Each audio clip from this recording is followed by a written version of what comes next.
and not understand the importance of Luka to the city and the franchise. That's the part to me that's most incredible. It's not the idea of wanting to trade him, but the idea that you don't understand his value or worth. That to me is shocking. I don't understand it. I don't know who he's sticking up for. He made the decision. It was his call. He wasn't forced by anyone else in the organization from the ownership group to make this deal. He thought, and he was the only one that seemingly thought, this would give him a better chance to win the champion.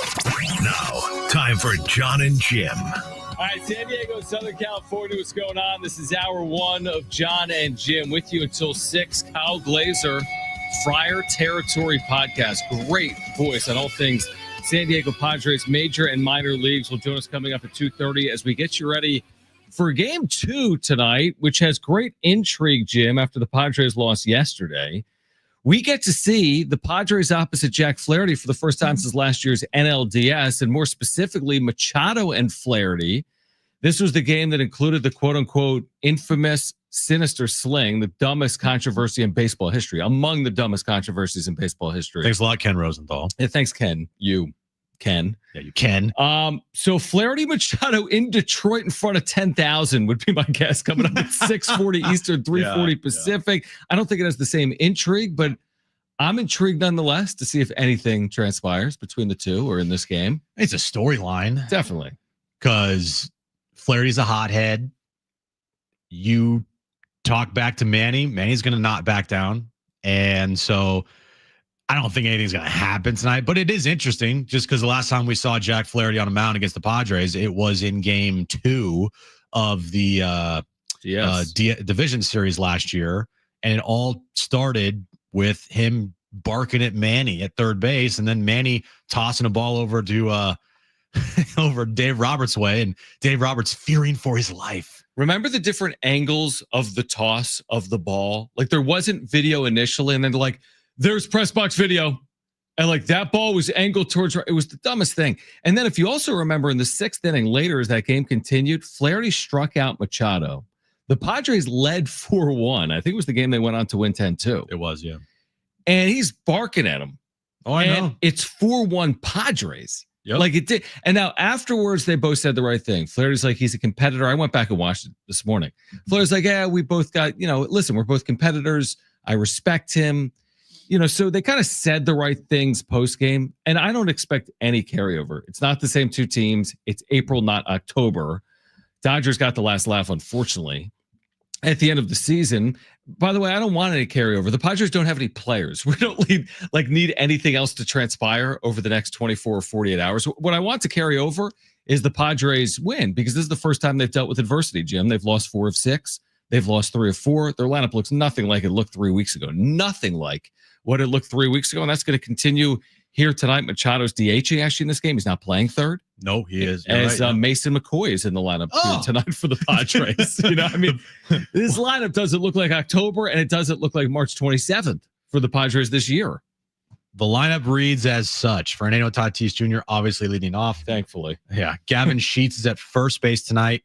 Manny Machado's your DH. Xander Bogaerts, who we will get into here in a little bit. Got time. Is their cleanup hitter at short. Oscar Gonzalez is in left, hitting 5th. Jose Iglesias is at third, hitting 6th. Elias Diaz is catching, hitting 7th. Batting 7th, okay.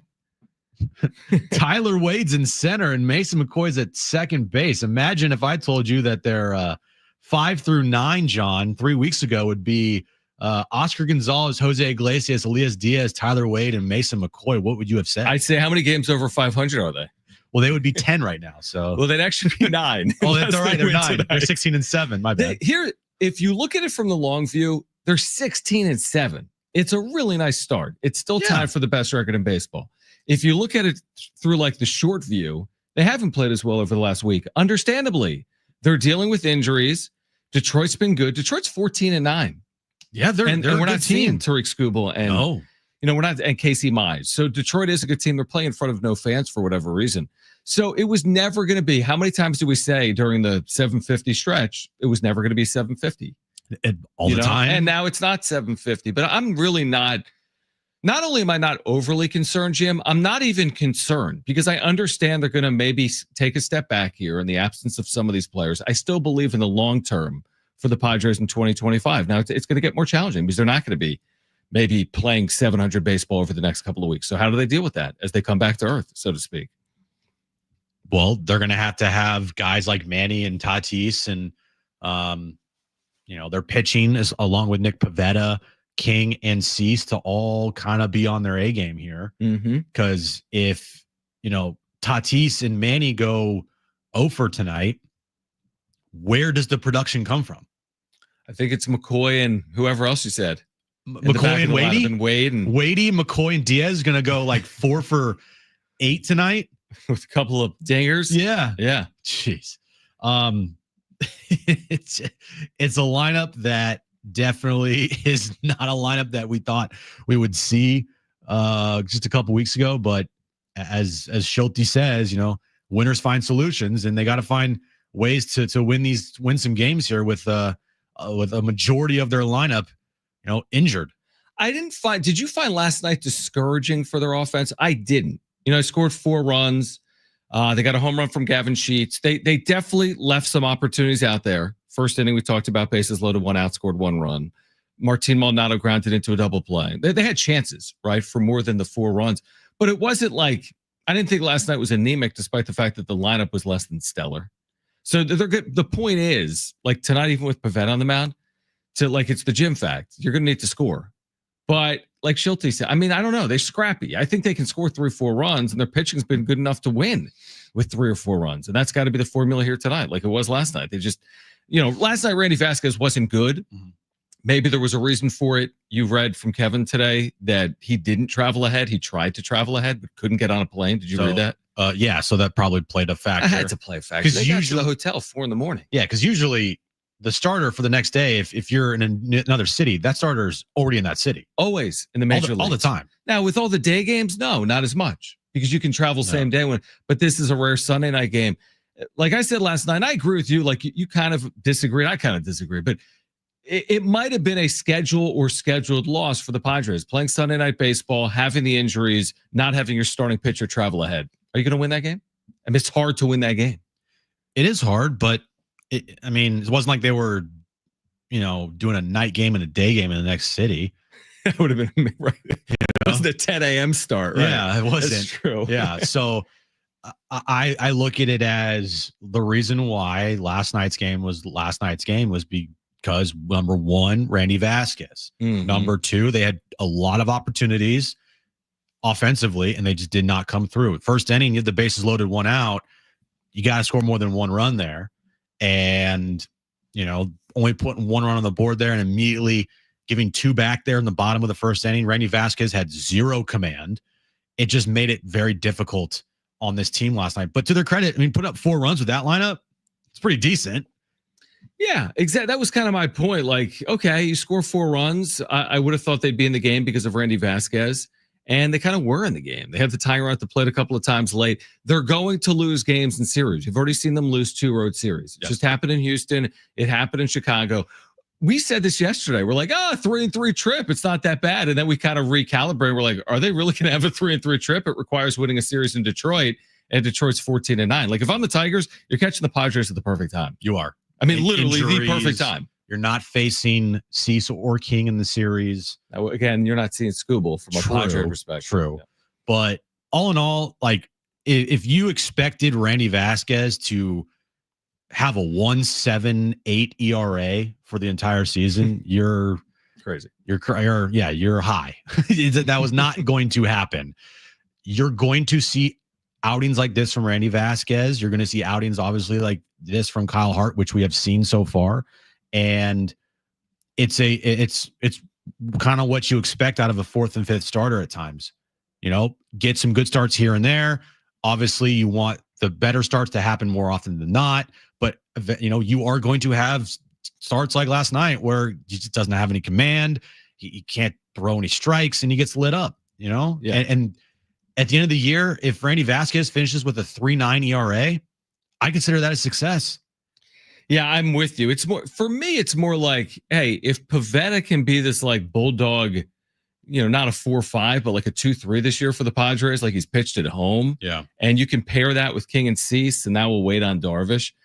Like I'm all for that. Whatever happens outside of that, if someone tells me Cease King and Pavetta are going to be really, really good and lead the way, I'm cool with that. And whatever happens with 4 and 5 happens with 4 and 5. Plus, they'll get you Darvish at some point. That's what happened last year. They had King and Cease lead the way the entire year, but they did have contributions from Matt Waldron, obviously, and then Joe did pitch some, not a lot, but he did pitch some, and same with Darvish. But most of last year was led by King and Cease. Yep. So if this year's led by King, Cease, and Pavetta, who starts tonight in Detroit, it's already an upgrade over last year. And then you just fill in the gaps in the back end, and you hope Darvish comes back healthy, and then he takes one of their spots, probably Kyle Hart spot, because I mean, you think Hart goes before Vasquez in this hypothetical?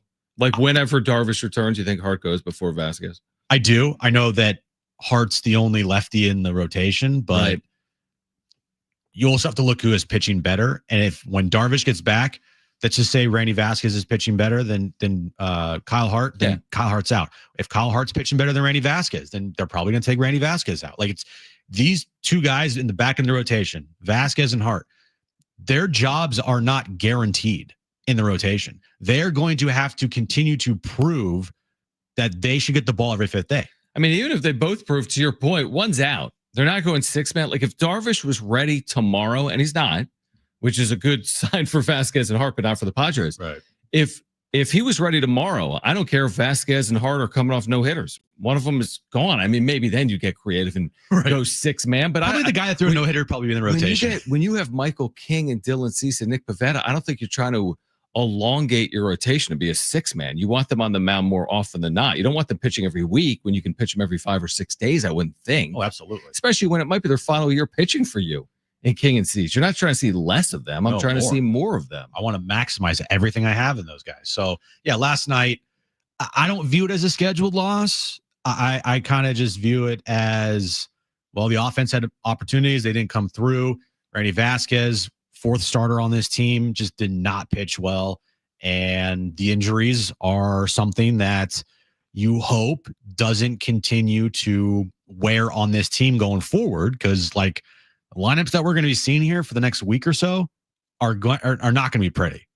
No, they're not. And that includes here tonight, game 2 against the Tigers coming up at 3:40. We have Kyle Glazer from the Friar Territory podcast, great resource for Padres fans. He will join us at 2:30. On the other side, we're doing this for Xander. Yes. We're going to try to turn Xander Bogaerts around as a Padre. We may do it by being somewhat critical of his time in a Padre uniform. We will try to reverse jinx away Xander Bogaerts on the other side. Plus, Kyle Glazer at 2:30. We'll get into the NBA postseason coming up today as well. If you missed Cynthia Freeland from the NFL Network, you'll hear that today on the show as well. This is Jon and Jim.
All right, Jon and Jim, San Diego Sports 760. You can catch game 2 of the Lakers first round matchup tonight right here on San Diego Sports 760.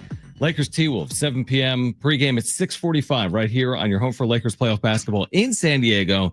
San Diego Sports 760. We'll get into the postseason as we roll along. We're getting you ready for the Padres and Tigers game 2.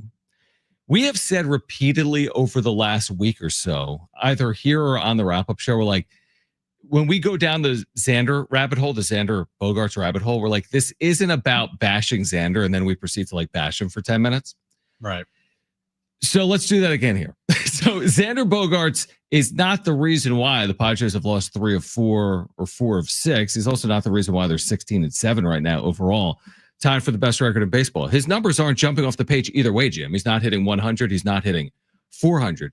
It's just more of the same with Xander. And the reason for the conversation is we want to see him get out of what he's been as a Padre and be the player that he looked like for most of his time in Boston. But last night, 1 for 3 with the walk, which is fine, but 5 RBIs in the season. Last RBI was April 8th. He has not homered since the ball dropped in New York in December. So you'd have to go back to 2024. Right. So I just don't know what I'm saying, other than I know that especially with these injuries, they need more out of Xander Bogaerts. Nobody's asking him to be a 40 home run hitter or carry them by hitting 400 over a 4-week stretch, but he's got to be better than he's been, is the general point since he signed as a Padre 3 years ago. When the team is fully healthy, when Jackson Merrill's in the lineup, when Luis Ariz is in the lineup, when Jake Cronenworth is in the lineup, you're not really asking Xander to be that 2019 Xander from Boston, where 30 home runs, 100 RBI, 50 doubles. Like, you're not asking him to do that. You're not even asking him to be, an all-star, really. Yes, you want him to be an all-star, but what you're asking him to do is just kind of get the job done when, he has opportunities to drive runners in, more often than not, get the job done, not sit here and have only 5 RBI in the season and 1 home run. That you're asking him to give you more than that, but you're not asking him to give you an all-star, like MVP-ish type of production when Merrill, Ariz, and Cronenworth, and Tatis, and Manny are all in this lineup. Because we saw what this lineup looked like when it was fully healthy. Xander's sitting like 6th. Right. Yeah, exactly. He's not going to bat 4th. No. So you're not asking your 6th hitter to have 90 RBIs on the year.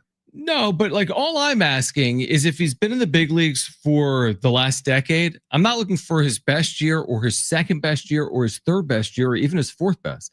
Can he replicate his 5th best season ever again in his career? Like, can he replicate an average season for him in Boston? And the answer so far has been no, he can't get anywhere close to an average season in Boston. And what?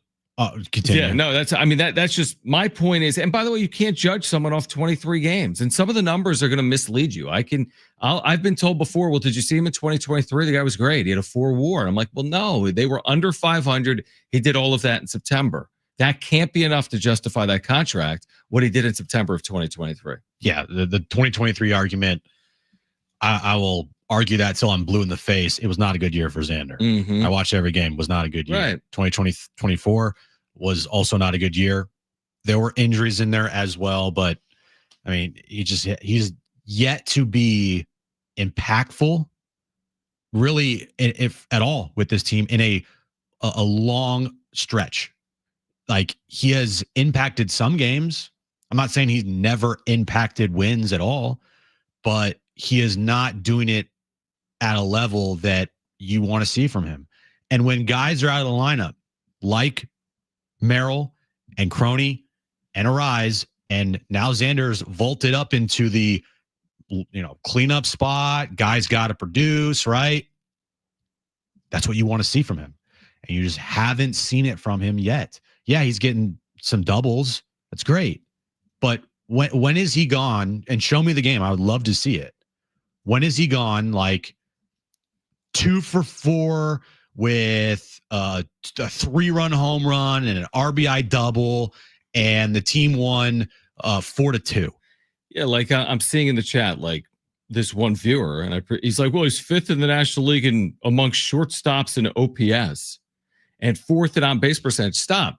He hasn't had one impactful hit this year. He's got 5 RBIs. His last was April 8th. It was in a 10-4 loss. You have to go back before April 8th for a 16-7 team to find a moment where he impacted the Padres winning a game. So again, if you want to get into the particulars like that, I agree. Like you can parse it down and be like, you had a 4.2 WAR in 2023. Like it wasn't Xander's fault that they weren't in the postseason. You can always do that. And over 162, and that's why this is like the reverse jinx. Over 162, I can't wait when people are like, told you, he went 2 for 4 with the home run last night. Yeah, you think? They play 162 games. Mason McCoy's homering this year. Yeah. They're all going to homer. Well, they're all going to have a good game. I don't know if he is. Yeah. McCoy's homered before in the big leagues, has he not? Has he? I don't know, but it's possible. Basically, everyone that's played in the big leagues is homered. Yeah. When you see a lineup that's fully healthy on this team and he's hitting 6th, yeah, he is a role player on this team. He's never homered, McCoy. Okay, well, you're not seeing Mason McCoy probably homer this year. Watch, he'll homer tonight. But you get my point. Like Luis Ariz isn't here to homer; he homers. Luis Ariz has 3 home runs. I know. I'm saying everyone homers. Now he has more home runs than Manny. Did you know that? He's got more than Manny and I guess Bogaerts combined. I know. And he's on the IL. It's not about home runs. No, it's about production. Yeah, exactly. And Xander's just not producing like at all. And yeah, last night he had a hit with runner in scoring position. It's very ironic that the hit that he had with runner in scoring position, the runner didn't score. Right. It was a soft single to center, kind of in no man's land, where I think Tatis had to hold up a little bit, and he couldn't score there. Not Xander's fault, but it just kind of shows you how he's going right now when it comes to, okay, there's a runner in scoring position. Are you going to be able to get this guy home? And more often than not, he does not do that. And when you have these injuries, Xander's not a role player anymore like he is when the lineup is fully healthy. He has vaulted up into we need production out of you. He should never be a role player. I don't care if they have the 27 Yankee lineup. He shouldn't be a role player. He's won 2 World Series. He was Hall of Fame pacing through his time in Boston. I agree with you, but I also think to ask him to be an all-star, even when those guys are in the lineup, it's just, I don't think it's going to happen. I also wonder, like, if he'll ever be like healthy. Like, I'm not saying he's washed, but like, have the injuries just caught up with him? Let's talk to Kyle Glazer on the other side. Friar Territory podcast. We can ask him his thoughts on Xander, plus these injuries as the Padres get ready for the Tigers. Game 2 coming up. Jack Flaherty on the mound for Detroit tonight. This is Jon and Jim.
All right, this update's brought to you by Staples Stores. Padres Tigers game 2 of the 3-game series later this afternoon. 3:40 first pitch. Jack Flaherty on the mound for the Tigers against Nick Pivetta for the Padres. And NBA action later today. Postseason play. Pacers Bucks game 2 in Indy. 4 p.m. tip-off time there. Thunder Grizzlies tips off at 4:30 in OKC. And Lakers and Timberwolves game 2. Lakers, they're trailing that series 1-0. 7 p.m. tip time in LA at Crypto. You can listen to that game right here on San Diego Sports 760. Your local Staples has hot deals and super low prices throughout the store on everything for your business. And right now at Staples, save up to $250 off your print order. Exclusions to apply. Visit staples.com/print for details. Ends June 14th. Plus, save even more with the Easy Rewards program at Staples. All right, about an hour out. Padres and Tigers, game 2 from Detroit. Always our pleasure to welcome back Kyle Glazer, now doing the Friar Territory podcast. Always say he's an amazing resource for Padres fans, both major and minor league fans of the Padres. He's back with us right now, Jon and Jim. San Diego Sports 760. As we both know, Kyle, and our listeners too, I mean, the injuries have just piled up. How concerning are they for you? They're extremely concerning. When you look at it, once Mason McCoy makes his debut later today for the Padres will have used 18 different position players already this season. The only teams that have used that many are the White Sox and the Marlins, teams who are just terrible and have players up and down the shuttle. So the Padres are really, really, really having to juggle guys right now at a rate unlike any other competitive team in Major League Baseball. And it's going to be tough to sustain over a long period of time. They could really, really use one of the guys, whether it's Merrill or Cronenworth, to come off the IL sooner rather than later. Even just getting one guy back will help alleviate some of this pressure. And we were just talking about this, Kyle. You know, when the team is fully healthy, Xander's probably hitting, 6th in this lineup. You're not asking him to be an all-star. Obviously, he's getting paid like an all-star, but you're not asking him to be an all-star level player. But now with so many injuries, he's vaulted up into a position in the lineup, cleanup spot where, he's expected to produce. He has no home runs on the year. He has only 5 RBI. Yeah, he has 8 doubles. But, I mean, I've watched every game that Xander has played in a Padres uniform. And this year, he's just, for whatever reason, the guy's like allergic to driving in runs. What's your take on Xander right now through the first however many, 20 games of the year? Yeah, I think one of the good signs, if you be optimistic, is we are seeing him start to hit those, line drives up to the middle of the field. And that's where you're seeing a lot of these doubles. And realistically, that's just kind of what to expect from him at this point in his career. Look, he's declined offensively the last couple of years from his peak in Boston. He's in his 30s now. The guy who is hitting 300 with 20, 30 bombs and 80 to 100 plus RBIs a year, that guy is not around anymore. If you can just get, again, 270, 280 with a lot of doubles and double-digit home runs, I think realistically that's what to expect from him. And you're right. If that's your 6th hitter, you're in really good shape. As your cleanup hitter, it's not ideal. But again, the hope is that this is a temporary arrangement and that hopefully Merrill and Cronenworth and, of course, Luis Arias can come off the IL sooner rather than later. And you look up by May or June, it's not going to be an issue. Yeah, no doubt about it. Kyle Glazer, Friar Territory, with us right now, Jon and Jim. Where have you seen Fernando Tatis Jr.'s improvement over the arc of his career? Yeah, it really has come down to just pitch recognition and just the ability to drive all kinds of pitches. When he first was coming up through the minors, what really stood out about him was he could turn around a fastball. He was a great athlete, but he really didn't do great on secondary stuff. And we saw that even early in his career, his first 2 years. If you look at his batting average against secondary stuff, it wasn't necessarily great. And we've seen him just continue to improve his pitch recognition, continue to improve his plate discipline. And one of the things we saw him do this year, ESPN had a great graphic about this. He's standing a little further back in the box. His feet are a little bit closer together, and he's tracking pitches longer and deeper. That's just allowing him to see the ball even a split second longer. That makes a big difference. And that's where we're seeing, he's cut his strikeout rate by 10%. He's driving all kinds of pitches. I think it really just kind of is that ability to drive any and all kind of offering from any kind of pitcher in any location of the plate. That's been something that's developed over multiple years. Yeah, he's been fantastic to the start of this season. With injuries, it's opportunities for other guys to step up. I would argue that Tirso, Ornelas, and Oscar Gonzalez, to me, are upgrades in the outfield over a guy like Jason Hayward. So would you agree with that? To a point. Look, Oscar Gonzalez is certainly a more impactful and better hitter at this point in his career. Dating back to his days in Cleveland as a prospect, the thing with Oscar Gonzalez is he's so aggressive. He's prone to getting into ruts where he strikes out a ton. We saw that in Cleveland last year. He also will do some boneheaded things. We saw him overrun that ground ball in Sacramento a few weeks ago. Jason Hayward, it's not great offensively, but he provides you steady defense. There's some consistency of the at-bats.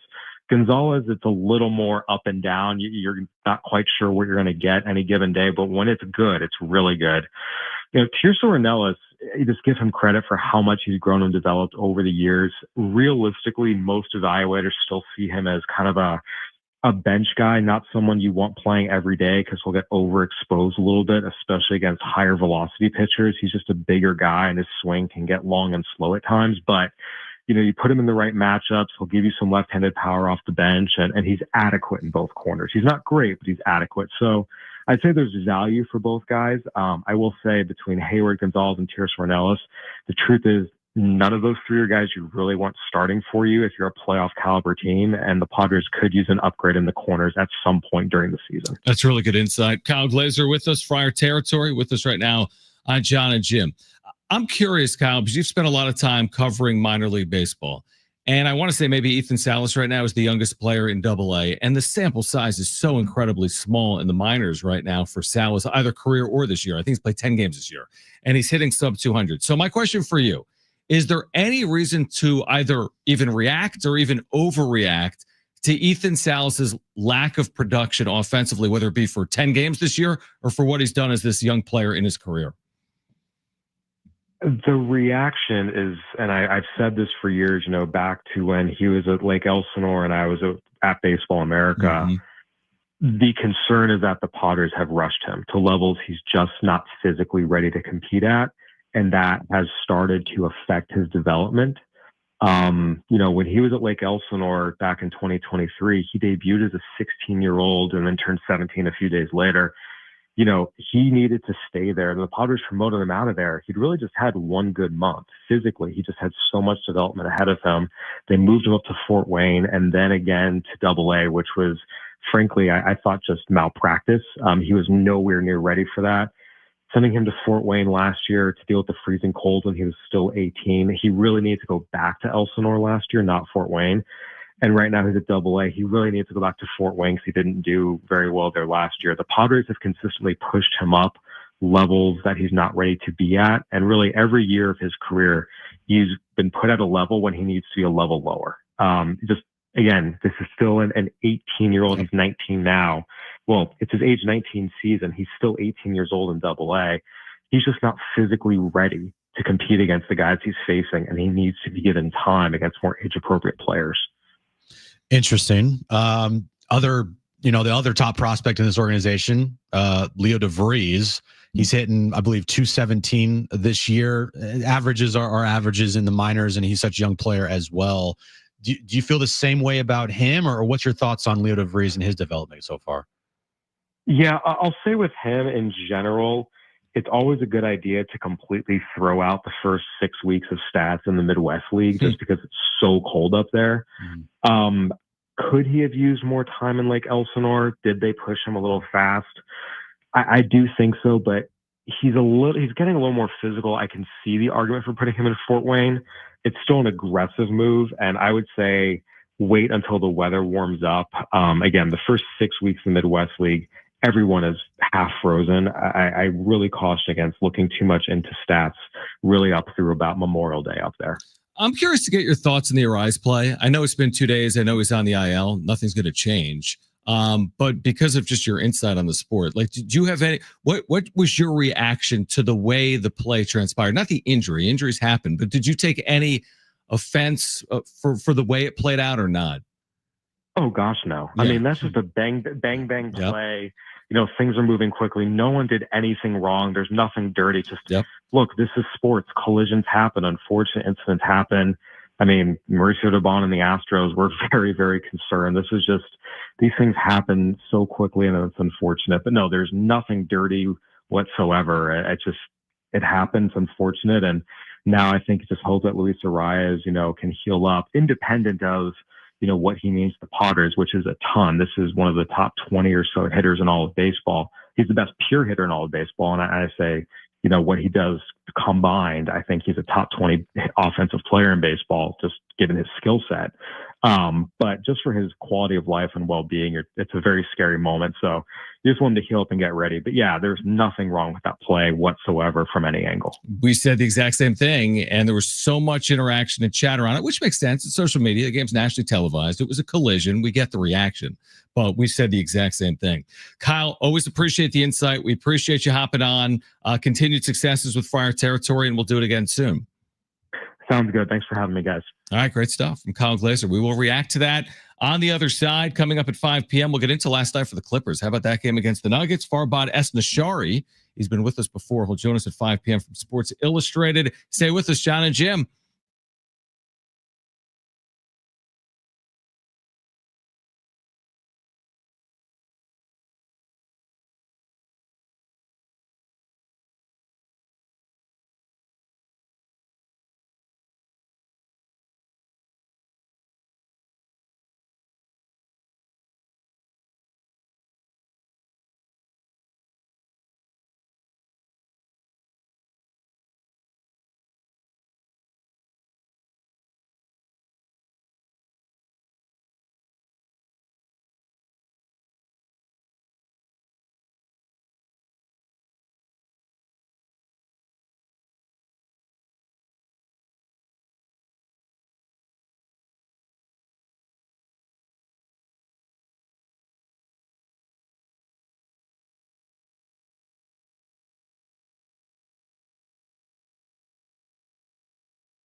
All right, we do have some huge news from iHeart. They've been named the 2025 Podcast Company of the Year by the Webby Awards. Oh, let's go. Also known as the Oscars of the Internet, snagging 14 wins. Couldn't be prouder. Shout out to the International Academy of Digital Arts and Sciences for this incredible honor.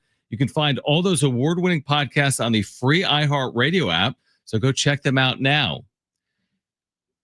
Jon and Jim snag one of those 14? Soon, John. Soon. Maybe 2026. Very 2027 or 2028 or 2020, never. Before the meteor. Between now and the meteor. Yeah, before we hope to capture the Ice one of Age those. again. We'll hear from Mike Schilt before the start of today's game in Detroit. Before we do that, I had something I wanted to say. Oh, it was about Ethan Salas in our conversation right there with Kyle Glazer. I had said last night on the wrap-up show, I'm like, I feel like they've rushed this dude.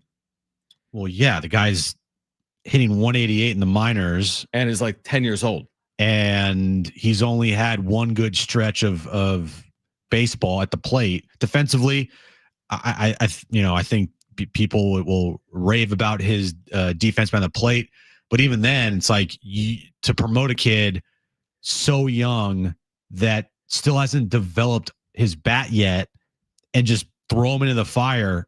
It's really a risky thing to do. I mean, I'm willing to say right now, he should not play in the big leagues in 2026. No. He's 18.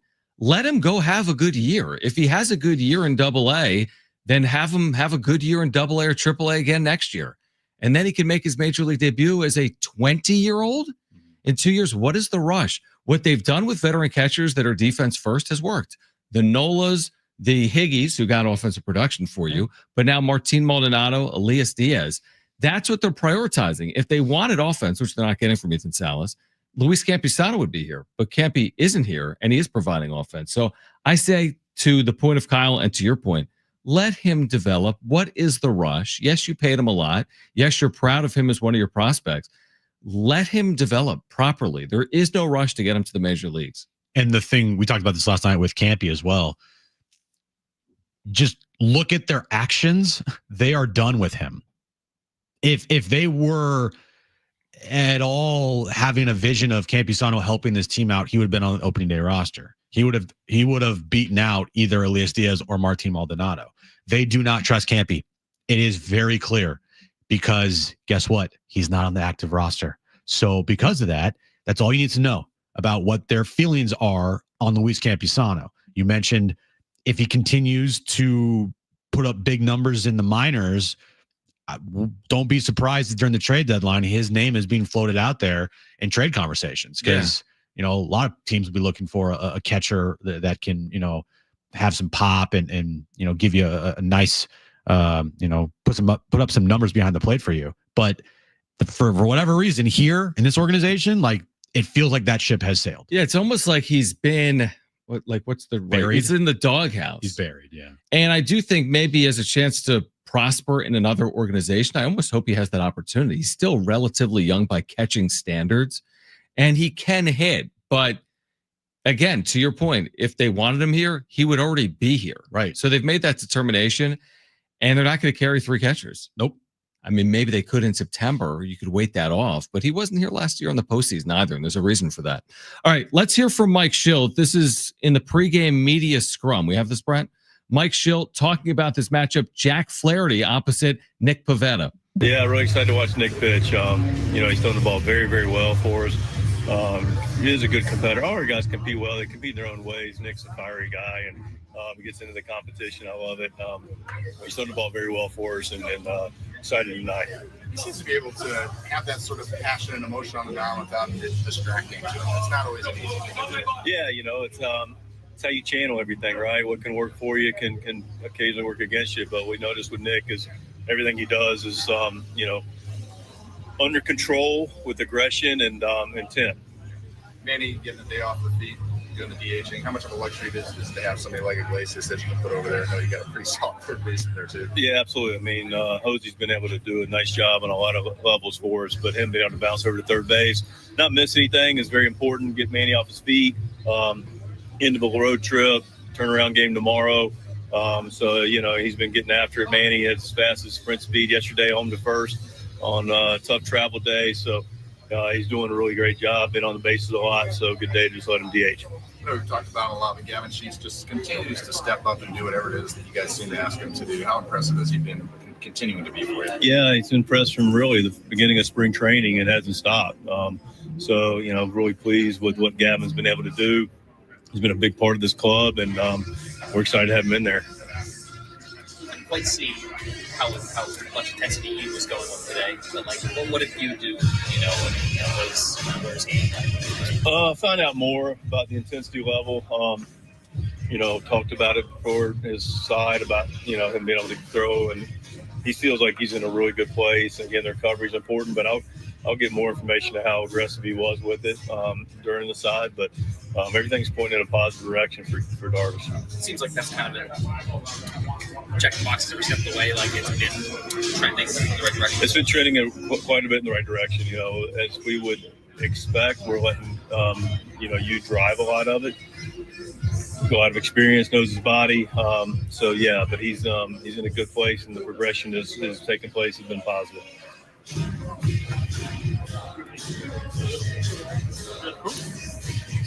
All right, yeah, okay, there we go. I like that. That's encouraging to hear about you, Darvish, because Kyle Hart and Randy Vasquez in this rotation, we all know that from the jump that was not going to be the entire year. Like they're just placeholders, right. And they're going to stay in the rotation as long as they pitch well. Right. Once they start putting up outings like yesterday on a consistent basis from Randy Vasquez, and Kyle Hart is already on the brink, I feel like he's going to need to put together a good start tomorrow. You got to put together, more consistent starts, especially on the road. I'm not saying go out there and go 6 shutout innings, but can you go 5 innings, give up 2 runs? Right. Not go 3 and give up 5. Can you be consistent? And it's good to hear. Sounds like you, Darvish, is progressing well, and that bullpen was good. And knowing this team, even hearing that from Schulte, still going to take another month and a half before we see you, Darvish. Right. Someone said in the chat that means he's going on the 60-day. Right. I mean, it's the thing, and it's the biggest thing. It's that they're just not healthy. You just heard Kyle Glazer tell us.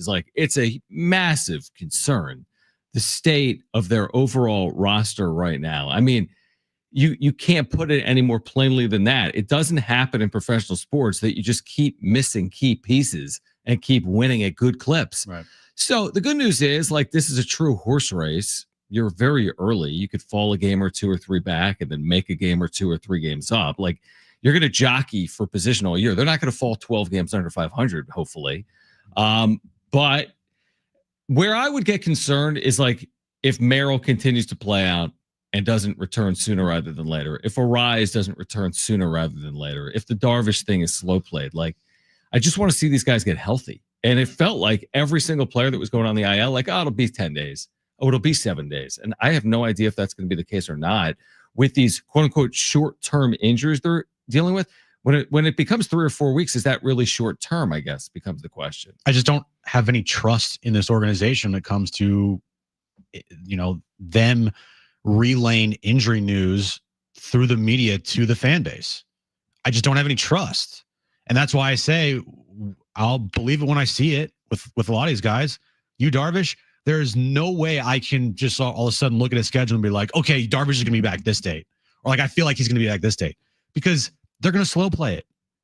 And yeah, is it at the end of the day, would you rather have them slow play it and he comes back and then remains healthy, or would you rather have them rush it, he comes back and then gets injured again? Obviously, you want them to slow play so that when he comes back, he remains healthy and he pitches out through the rest of the season. But also, there is a message a lot of times with these injuries to the fan base of sooner rather than later, and it more often than not always turns into the later part. It does not seem like guys are returning from injuries when they expect or tell the media when these guys might return from injury. He's thrown 3,000 innings. Yeah, his arm is ready to fall off probably. He turns 39 this summer. Right. I mean, I think he has been dealing with something. But they can't allow him to have a 180 inning workload as a No. 39-year-old because the end result would be poor. So they're thinking to themselves, here's my speculation. How do we get the most out of him over like a 100 inning outcome, including the postseason? So when does he ramp up?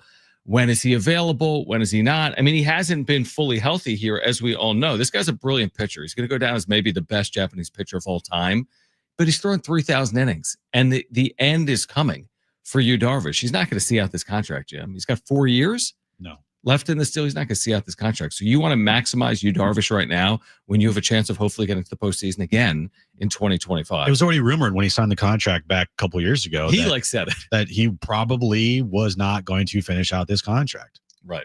Just probably not. And what he did last year, I know he had the personal reasons why he was not with the team, but he made 16 starts.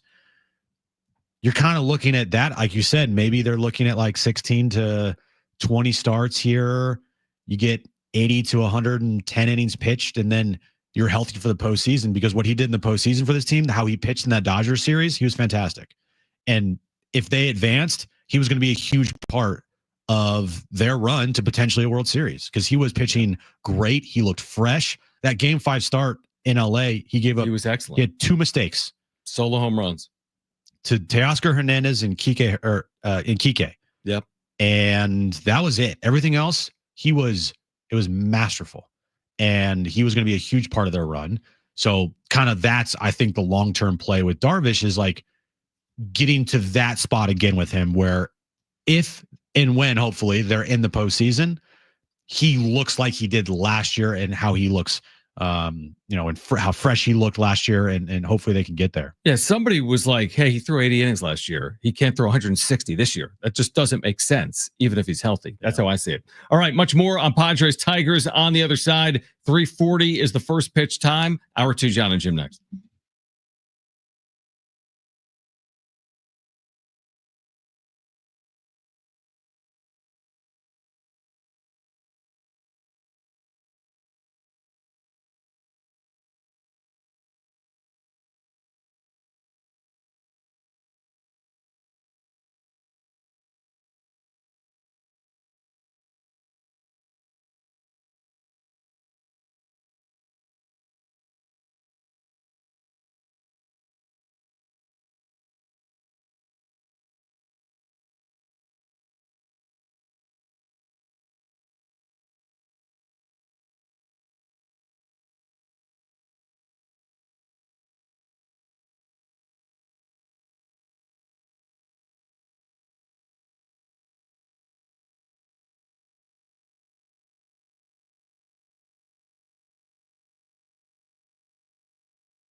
All right, this update is brought to you by Staples Stores. We'll start with the Padres tonight. They take on the Tigers, game 2 of the 3-game series in Detroit. Jack Flaherty on the mound for the Padres against Nick Pivetta for the, wait, did I say Padres? I meant Tigers. Jack Flaherty on the mound for the Tigers, Nick Pivetta on the mound for the Padres. And NBA action tonight, playoffs, game 2s, Pacers and Bucks tips off in an hour from now in Indy. The Pacers lead that series 1-0. Thunder and Grizzlies tips off at 4:30 in Oklahoma City. And the Lakers and Timberwolves tips off at 7 p.m.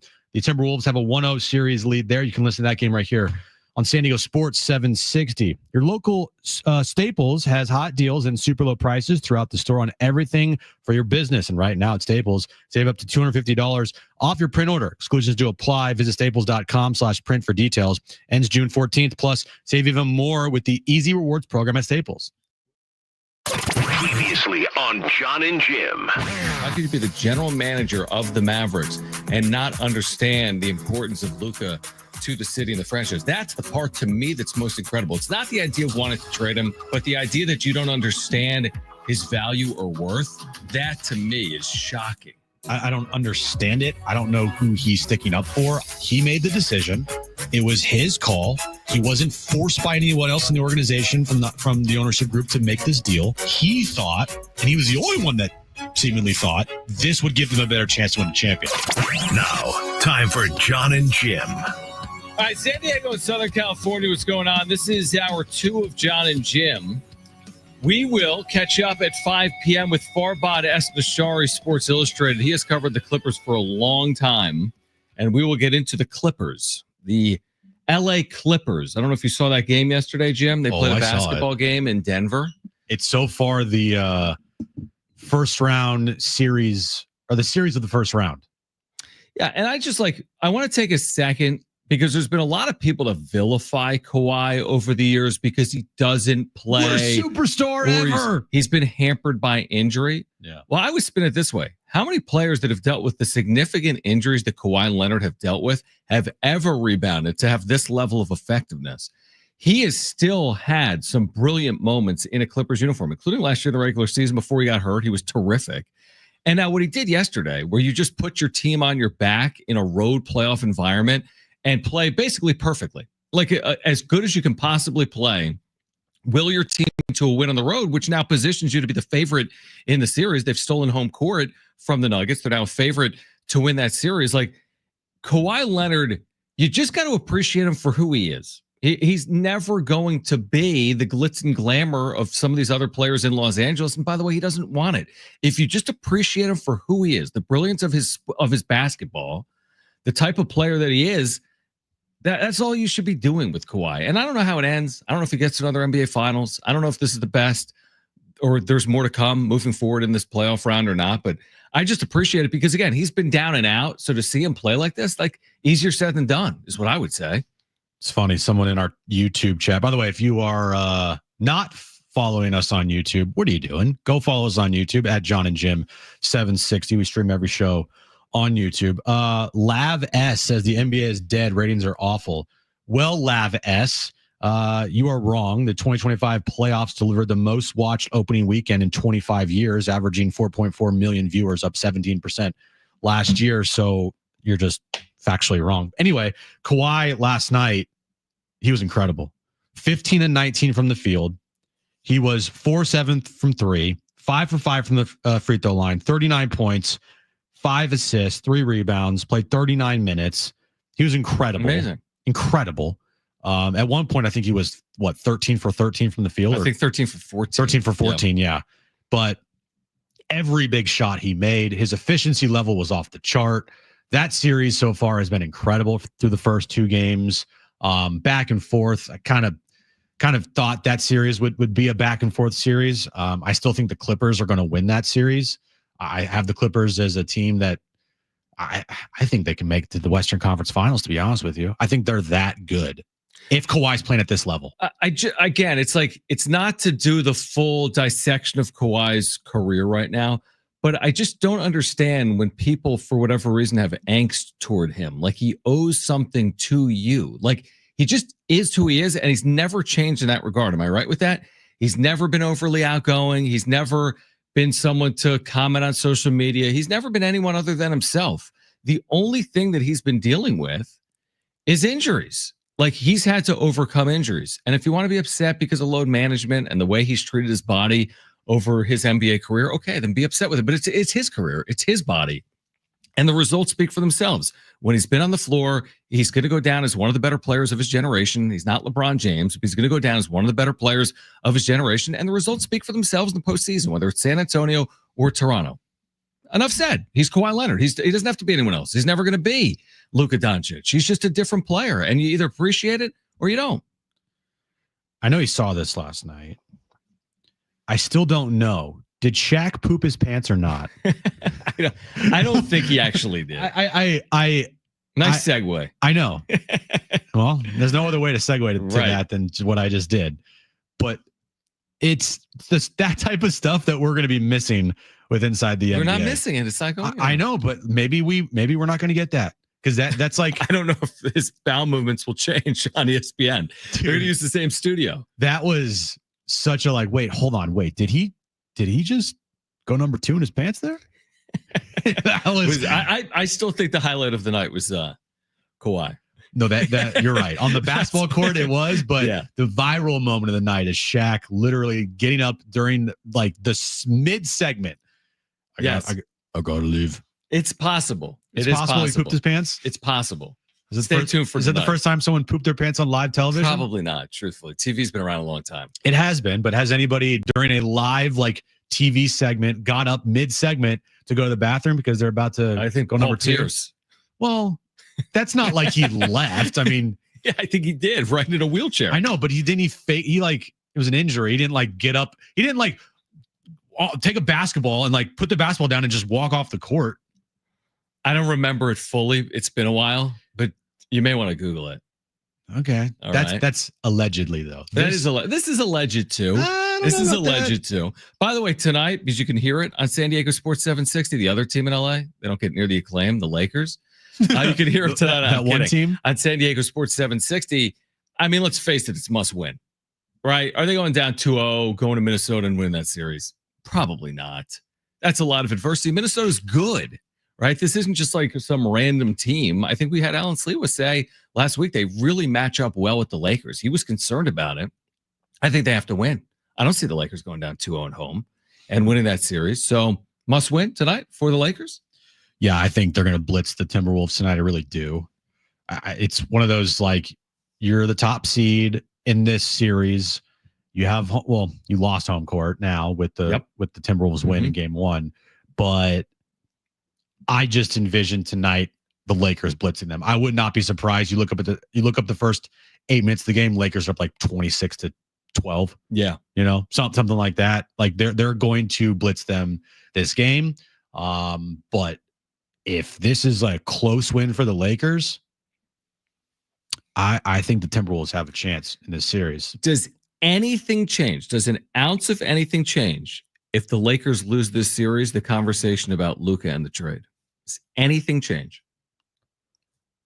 No. Nothing. It's a good question, but no. I don't. I think over the course of the next couple of years, at least, while LeBron is still around, however long he's around for, the trade still looks awful. And after LeBron leaves, it still looks awful as well because. But he's also not under contract. Now we assume he's going to stay, right? That's just the assumption. Because where else are you going? Right. But he's only under contract for a year, right? I think we went through that the other day. He's not going because it's the LA Lakers, presumably. But yeah, I'm with you. I mean, he's a young player. I'm not saying for Luka his career will be defined by 2025.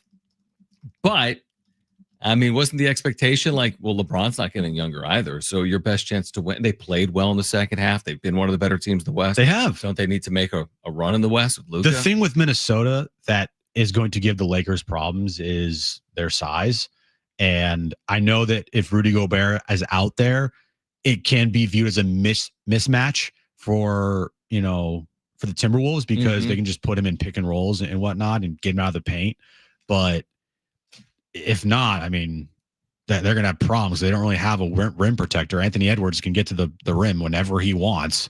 And so, yeah, I think tonight will tell the story of the series. If the Timberwolves win, I don't think the Lakers can come back. If the Lakers blow out the Timberwolves tonight, I still think the Lakers can win the series. But if it's one of those back and forth games, I still would be concerned about the Lakers because you get blown out in game one. And if you have a close game in game two, I just think that it sets up for the Timberwolves. They did what they had to do. They won game one.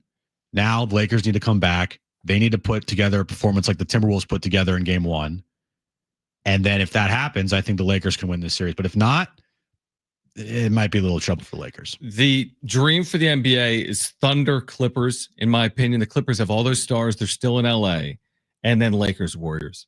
That's the absolute dream. You talk about ratings going up. They're only going to go up higher if you get Lakers Warriors Western Conference semis. Oklahoma City emerging number one seed for good reason against the veteran Clippers in LA with Kawhi, with James Harden. That would be a dream. Far from a guarantee, by the way, but that would be an absolute dream for the NBA if that happened in the West. Get the Warriors and the Lakers, get OKC and the Clippers. The ratings would be through the roof. Get the Warriors or Lakers in the Western Conference Finals. Yep. You're right. Dream matchup for sure. I think obviously the dream matchup in the NBA Finals is Lakers Celtics, obviously. Jason Tatum dealing with an injury, but I just think that you put if the Warriors or Lakers somehow got there and they played like the Celtics, that's a ratings bonanza spike right there. Huge. I agree. All right, back to tonight. Jack Flaherty against the Padres for the first time since last year's NLDS. Padres and Tigers will get underway within the hour. Plus, coming up at 5 p.m., much more on Kawhi and the Clippers with Farbad Esnashari. He covers the Clippers, has for a long time with Sports Illustrated. This is Jon and Jim.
right, tomorrow at 6, San Diego Sports 760's SDFC Midweek Live. You'll hear from head coach Mikey Varas, as well as interviews with players and coaches.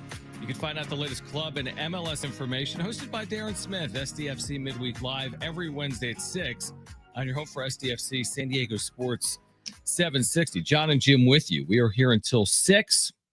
Padres will play game 2 of their series coming up with the Tigers. We've talked about the fact that Jack Flaherty is back on the mound against San Diego for the first time since last year's NLDS. Of course, now he's with the Tigers, no longer with the Dodgers. I think it's probably lost some of that intrigue and appeal. It's not like Flaherty with the Dodgers against Machado with the Padres. This is what used to be Comerica Park on an April night in front of 12,000 people. So I don't know if it matters at all, truthfully, Jim. My guess is there'll be, if you didn't know the backstory on what played out last year in October, you wouldn't be any the wiser if you watched tonight's game. That's my guess. People here in San Diego obviously know the story. Those, Flaherty and Manny know the story, but it's not going to be a national news story. Correct. On MLB Network, when they show the highlights of tonight's game, they'll probably show highlights of last year's matchup and what happened in the postseason. And then if nothing happens tonight, like say Manny goes like 1 for 4 or whatever, and off, Flaherty, and he goes like 1 for 2 off Flaherty or something, whatever. It won't be anything crazy. But if, say, Jack Flaherty, say he hits Manny tonight. Can you imagine that? I don't want to imagine that because of the injuries they're dealing with. No, don't please stay away. Do not throw any baseballs near any of the Padres players. Actually, like to bodies. your point, though, is it even Manny? Like, what if Flaherty hits a Padre? Because it wasn't just it was a Manny thing, but it's kind of a team thing once you get into the postseason. Yeah, that team last year, that Padres team was so connected, tight. Yeah. That's like, you mess with one of us, you mess with all of us. Was that the night he rallied the troops in the dugout? Oh my gosh. Yeah. Because initially Ken Rosenthal was like, we've watched Manny Machado grow up in front of our eyes. Then 24 hours later, he's the worst. Can you believe he threw a ball towards the Dodger dugout? Sinister Unbelievable. Sling. Worst player ever. It's worse than I thought. Dirty, We'll never learn. dirty. That is, again, would you agree that's one of the dumber controversies? Clearly. It's the throw towards the Dodger dugout, the way Roberts used it, the way Rosenthal wrote about it. Yeah, the fact that the Dodgers used Ken as their, their conduit to get this message out there.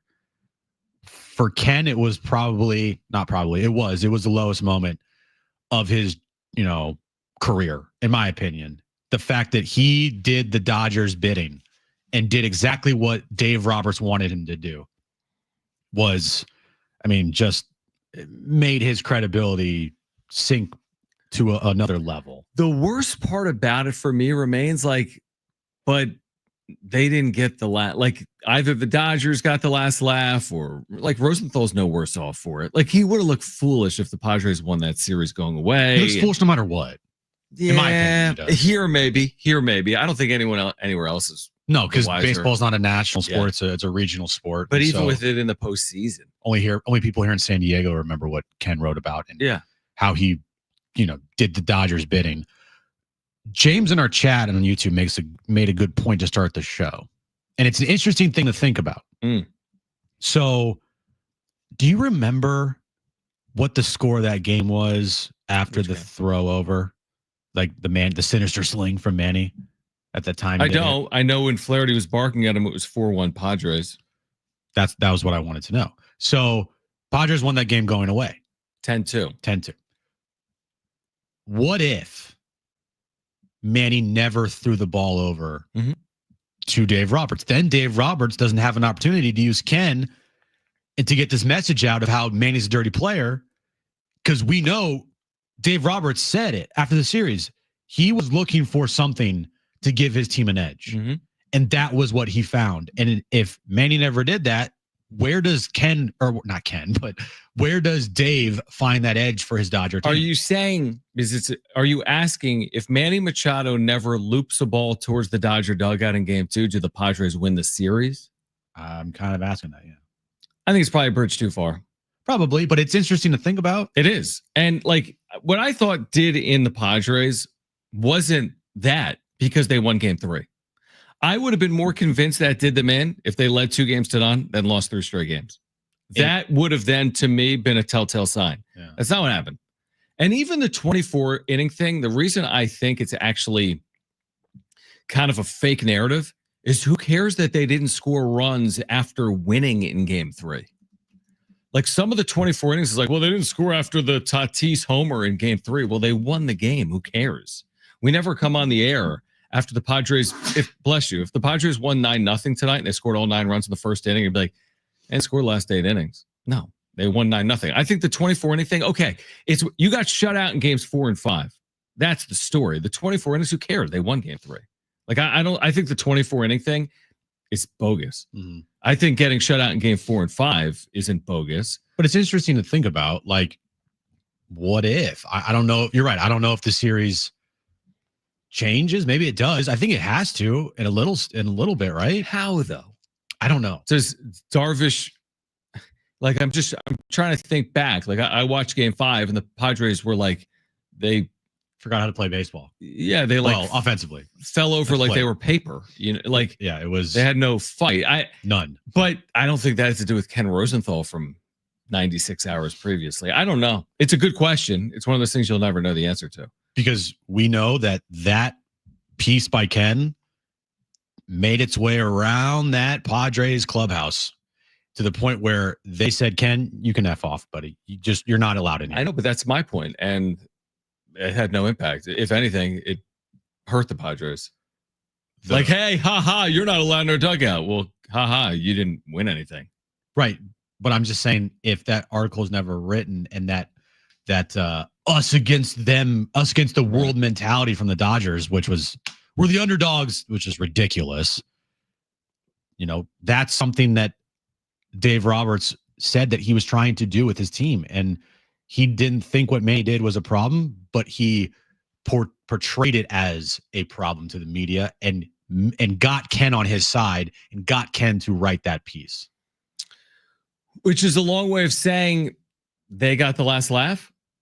Well, of course they did. They won the series. They won the World Series. And that's the thing. Nobody's ever going to remember it the way that we're recalling it right now. But it is interesting that, like, it all stemmed from that Flaherty Machado incident where Flaherty's barking at Manny from the dugout, and then Manny, tosses over the ball to the Dodgers dugout, and Dave Roberts fears for his life.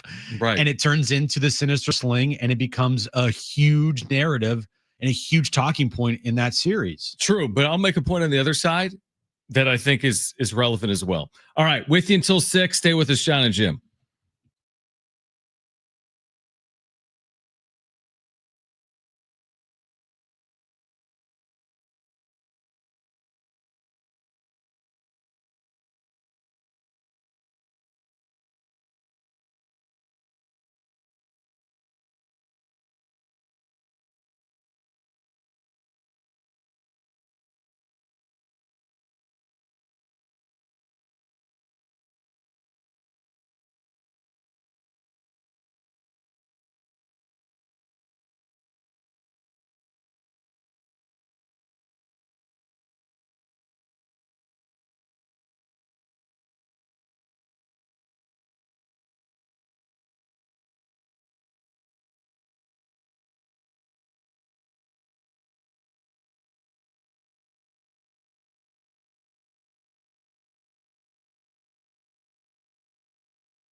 All right, this update's brought to you by Staples Stores. Padres, Tigers, game 2 of their 3-game series.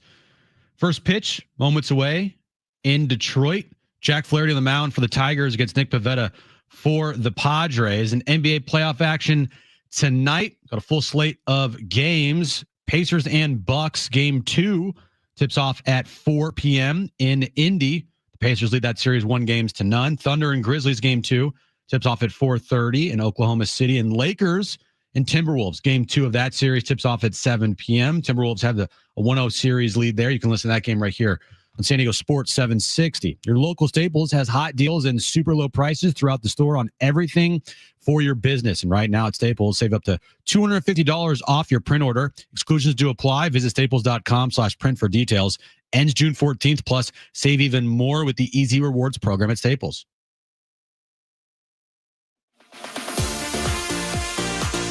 All right, Jon and Jim, San Diego Sports 760. The wrap coming up at 4 p.m. We have a giveaway in the 4 o'clock hour.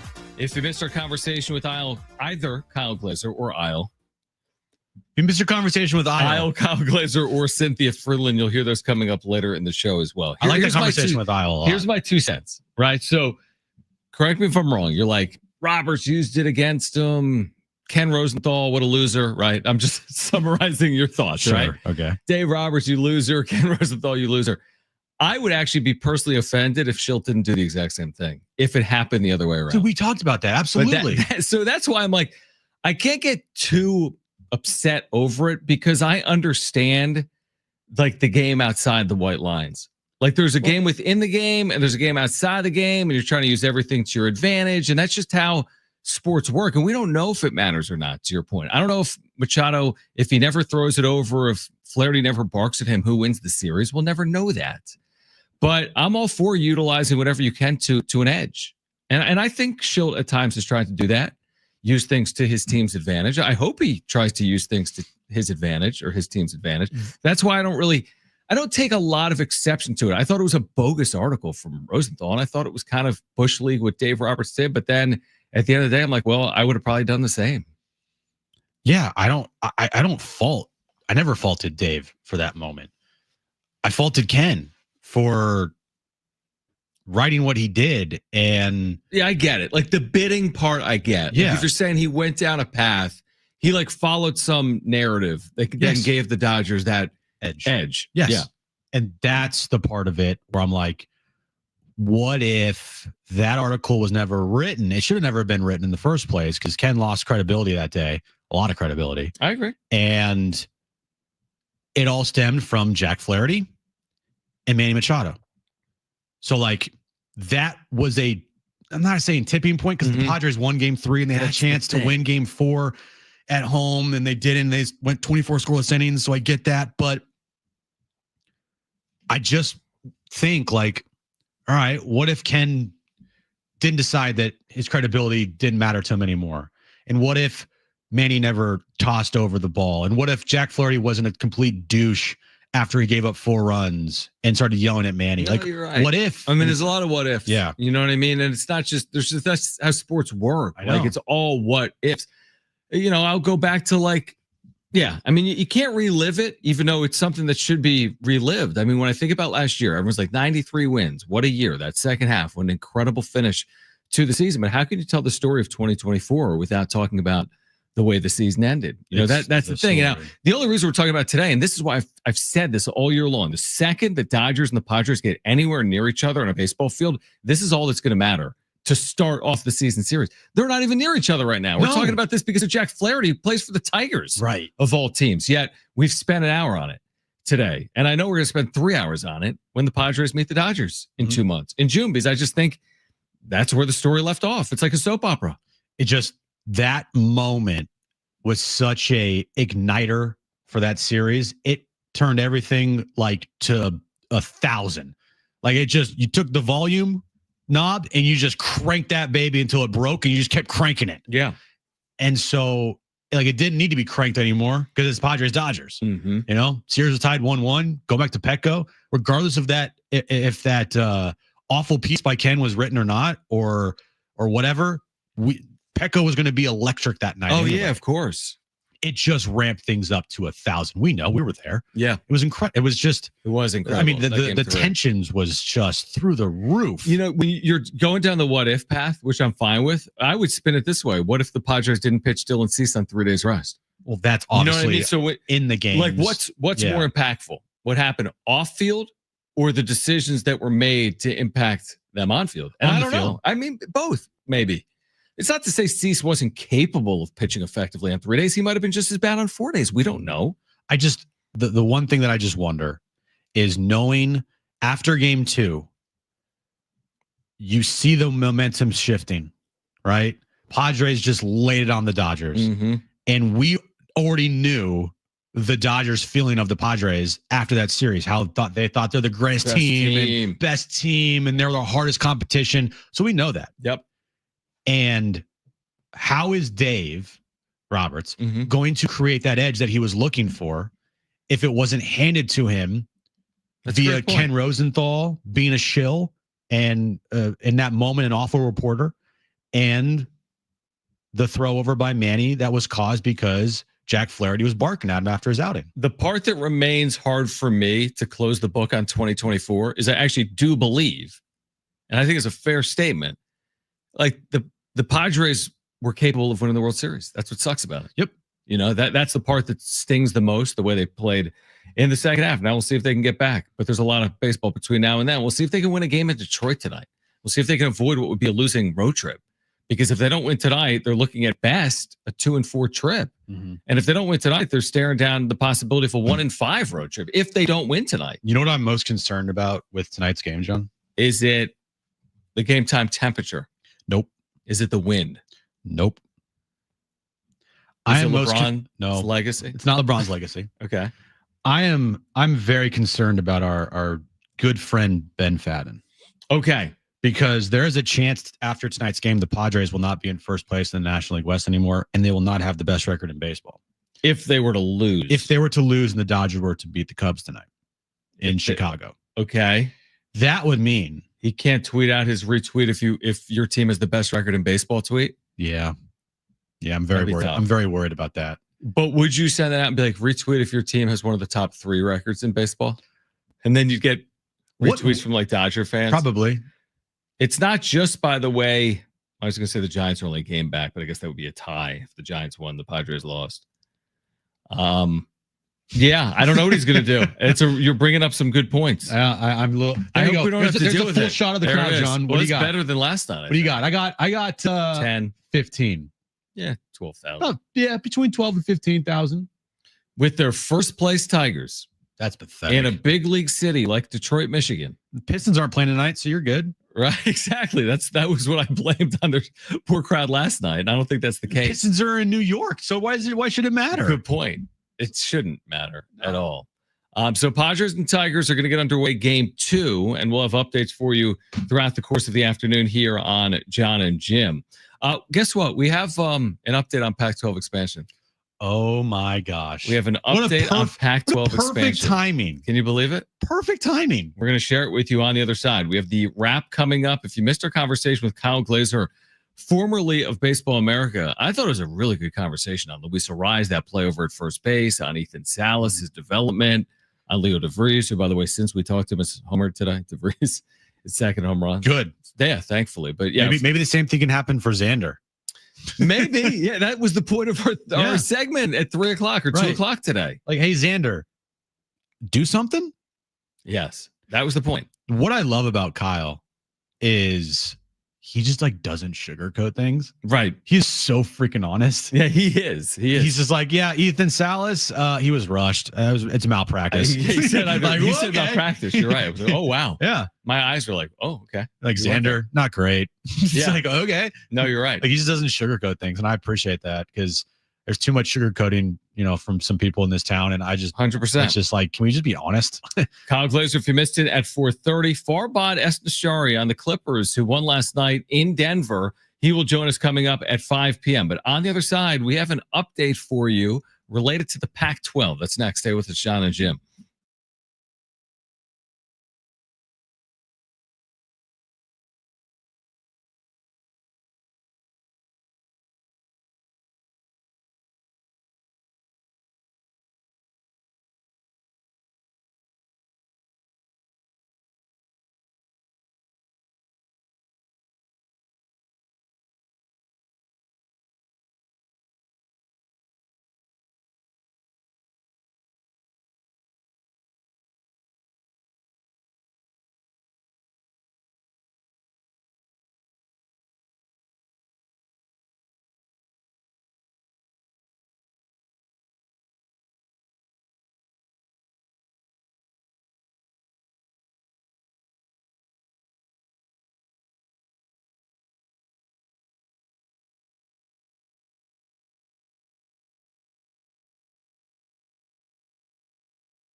AM radio keeps vital voices accessible. Congress can secure its future, but we need your help. Text AM to 52886 now to support keeping AM radio in cars. Tell your member of Congress to pass legislation now. Keep AM radio in cars. Standard message and data rates apply. Good theater in Detroit tonight. We will discuss that coming up momentarily. But what do you got with this whole Pac-12 news, realignment news? I kind of want to see this at bat, but I mean, all right. So here's what I have related to the Pac-12. All right. So there's a new president at Washington State. Okay. Okay. Great. President Cantwell is the new president at Washington State. Take that, Flaherty. Yeah. Okay. Okay. So there's a new president at Washington State. She was quoted in the school newspaper of saying this regarding the Pac-12. I really would like to see a successful conference that doesn't send student athletes all over the country. Listen to this part of the quote. Okay. Let's say west of the Mississippi, ... or let's say on the Mississippi. The interesting part of that is the river. There are two schools on the river.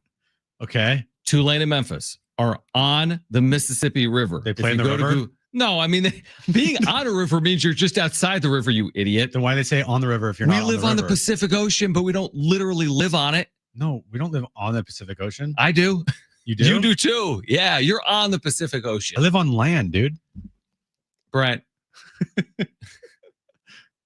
They're on the Mississippi damn river. Is that where their arena's at, on a river? No, you moron. I'm going to kill you. Why don't they just say they're near the river? On the Mississippi. We're near the Pacific. Life on the Mississippi is a Wikipedia page, and they're not talking about fish. Is that a name of a book? Actually, it is. Yeah, Mark Twain's. But yeah, so the point is, they're near the Mississippi. If I had a weapon, I would use it. Like if you look at the Mississippi River, there are two schools on it. Memphis near it and Tulane. You're an idiot. So do you read anything into that? Why would you say this? I know. Why would you say something's on the river? West of the Mississippi, or let's say on the Mississippi. Near the Mississippi? I could leave now. I will go into Mary's office and say I'm done for the day. Well, that'd be interesting because she's not here today. So well, I'll just go in there then and tell her. Well, the door's I told you, Mary. Well, she's not no resistance then. She's actually not here yet. Let's hope she's not on the Mississippi. Let's hope not either. To you. If she is, I hope she has a boat. All right. Do you read into it? I want to read into it. She can use my boat, by the way. Your new boat that you're about Exactly. to get. I want to read into it because I do think for the betterment of the conference, having like a Tulane or a Memphis in it would only help. I know the what was the school that Texas State? John Wilner, Texas State. Yeah. Yep. Doesn't do it for me. You're not feeling it. I get it. Read like for You're like in Texas. the area you're in Texas. Yep. I'm just not feeling it. Mm-hmm. Like, you want something flashier, sexier. Oh, for sure. Oh, you always want something flashier and sexier. It's going to help. It was so many different things. Mm-hmm. Especially if you had a school that had, basketball and football like Memphis. Yeah. That just would good at both sports. Yeah. Good at both sports. That would help a lot of things that you're looking for. Tulane's in a big city, New Orleans. They've had success in football. Yeah. They played in I forget at the time, I think in the Year 6 game, they beat USC a couple of years ago. Yep.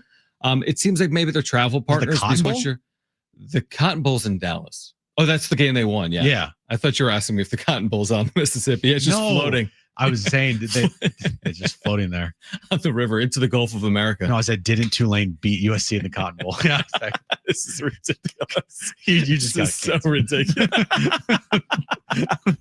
This is so ridiculous. You can say that when the Padres are on. It's fine. Yeah, nobody's listening, Jim. Yeah, exactly. So here's the thing: if I'm grabbing Memphis, I'm taking Tulane. You're going all the way out there. Why not have a travel partner? If I'm playing basketball, I can play 2 games. I don't just go to Memphis, come all the way back to San Diego. Both. Yeah, play 2 games, play Memphis, play Tulane, come back. Same thing in a sport like volleyball or baseball. Right. Play 2 games, come back. I don't know. Why would she say that? It seems like maybe you got caught. Like, hey, I'd like to see us be west of the Mississippi or on the Mississippi. Well, why'd you say that? Because those schools are on the Mississippi. So it's interesting that you would say that. Nobody looks into things more than I do. More than you when it comes to conference realignment and Pac-12. Look at this. I go to Reddit. Oh, I love no. my little Pac-12 Reddit. I click on Your it. little Pac-12 Reddit. Then I see newest. You're so adorable. Look at that. And then boom. You have become a avid like a Reddit truther. truther, yeah. Like an avid Reddit reader. I love you? Reddit. You should use it for like, they probably have like wrestling news on here. Like, Well, of course they do. Braun Breaker's coming back. He didn't come back, but You know what I mean? And then they're Yeah. talking about it. but I only know Braun Breaker because I mentioned his name last night. Correct. You know what he did last night? He didn't wrestle because it wasn't WrestleMania last night. No, John. It was Raw. Right. So what happened? He speared Roman Reigns and he joined Seth Rollins and Paul Heyman. What's that have to do with realignment? I digress. Anyway, I just got like a pain. Are you okay over there? I don't know, man. I think it's working with you.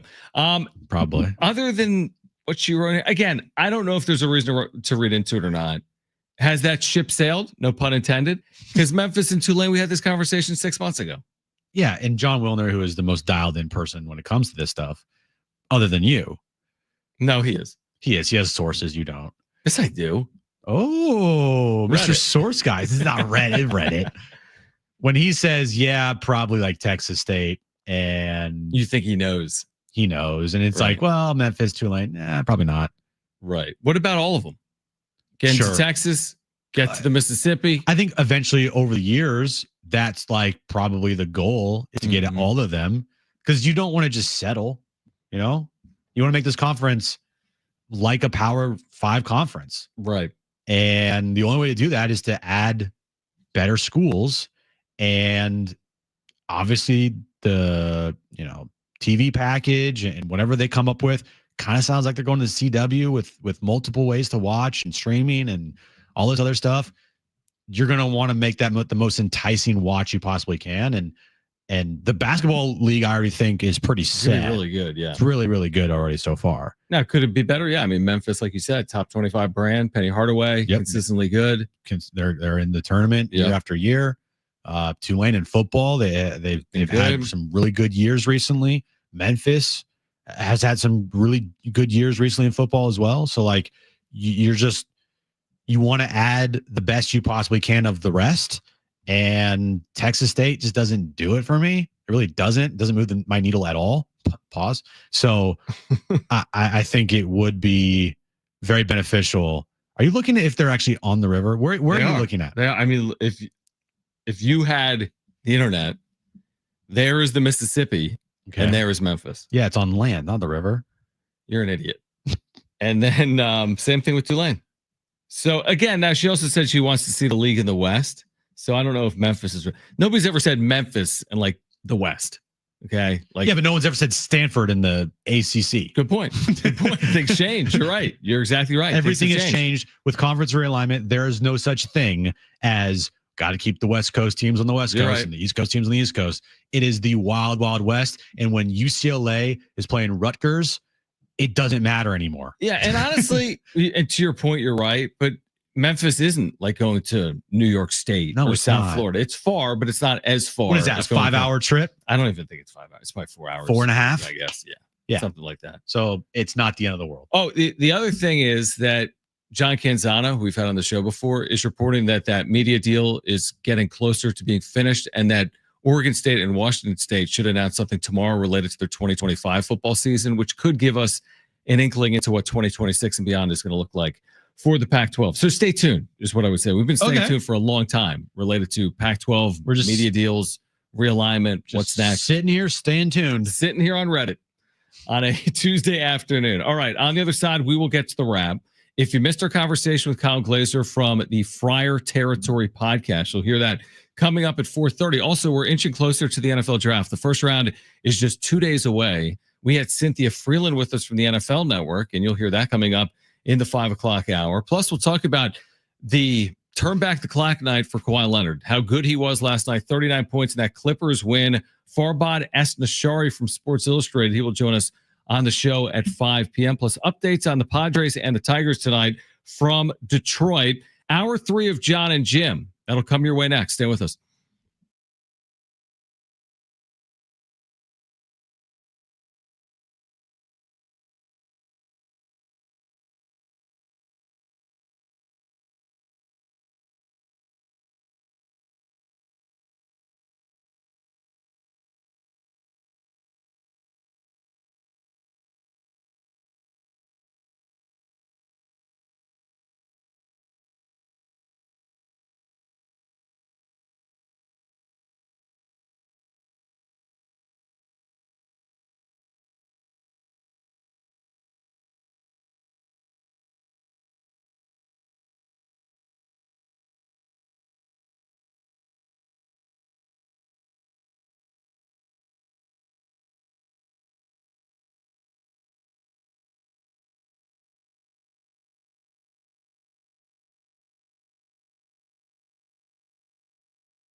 All right, this update is brought to you by Wendy's $5 Biggie Bag. Padres and Tigers underway in Detroit, scoreless in the top of the second inning there. And NBA action tonight, moments away from tip-off in Indy between the Pacers and the Bucks. Pacers lead that series 1-0. Thunder and Grizzlies tip off in a half hour in OKC. Thunder have a 1-0 series lead there. And the Lakers and Timberwolves game 2 tonight, 7 p.m. tip time at Crypto. You can listen to that game right here on San Diego Sports 760. You know what's better than a limited time deal, John? An unlimited time deal. Like the Wendy's $5 Biggie Bag with a junior bacon cheeseburger, 4-piece nugs, fries, and a small soft drink. Because the best time for a fresh, never frozen beef and Applewood smoked bacon all the time. Duh. The best deal, got to be Wendy's. U.S. price and participation may vary. It's Jon and Jim to warm up that drive home. We get to see the Padres opposite Jack Flaherty for the first time since last year's NLDS, and more specifically, Machado and Flaherty. This was the game that included the quote-unquote infamous sinister sling, the dumbest controversy in baseball history, among the dumbest controversies in baseball history. Thanks a lot, Ken Rosen. I'm intrigued nonetheless to see if anything transpires between the two or in this game. It's a storyline. Definitely. I don't think anything's going to happen tonight, but it is interesting just because the last time we saw Jack Flaherty on a mound against the Padres, Manny tossing the ball over Dave Roberts' way, and Dave Roberts fearing for his life. Now, time for Jon and Jim. All right, San Diego and Southern California, what's going on? This is hour 3 of Jon and Jim. Kyle Glazer, Friar territory. If you missed it, you'll hear it at 4:30. Farbod Esteshari on the Clippers who win last night in Denver. He will join us coming up at 5 p.m. Much more in the NFL draft, which will get underway on Thursday night with Cynthia Freeland from the NFL Network at 5:30. What are your level of nerves with the draft just 48 hours away? Actually, 49 hours. It'll start at 5 p.m. on Thursday. Not like super nervous. Why should I be nervous? Are you expecting a blockbuster? I heard Fletch say he thinks the Niners are trading up to like 2 or 3. That's not happening. Is that not what he said? He did. Off air, he's like, man, I can see him moving up. Okay. High. Okay. Trade away like every. They have like 20 picks. They Trade do. them all away. Move up. They have 11 this year. Tied for the most in the draft. Move. They're not moving up. I'd be utterly shocked if they moved up to like 2 or 3. They should move down and turn that 11 into 15. Probably, yeah. If they don't get the player they want at 11, move down, get more draft picks because you got rid of a lot of key contributors to your team.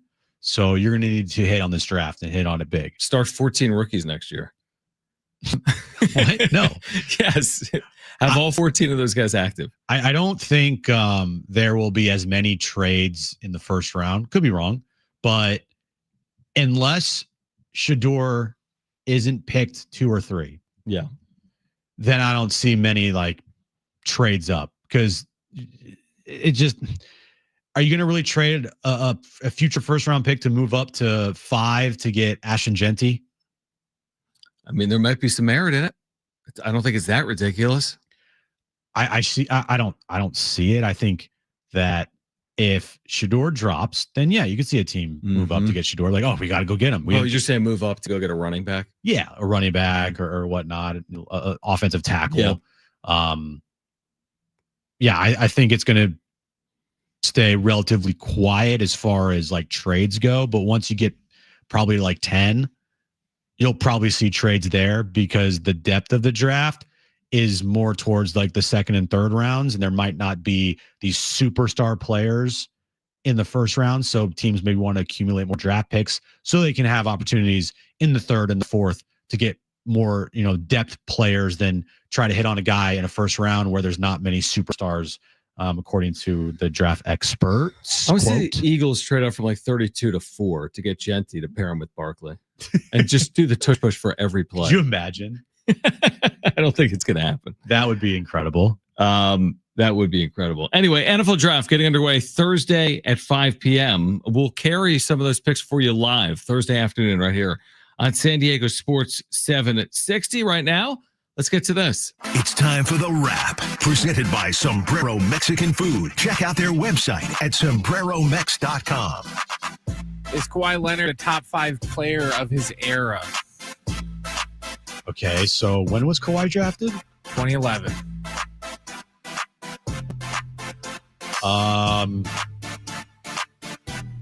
Trying to think of like who the top 5 would be since 2011. It's clearly LeBron, Steph. Now Kobe, when did Kobe retire? Not until probably 7 or 8 years after that, right? I probably would put Kobe in there because he won his two championships after Shaq in 09 and 2010, right? So 2011, that's after that. Good question.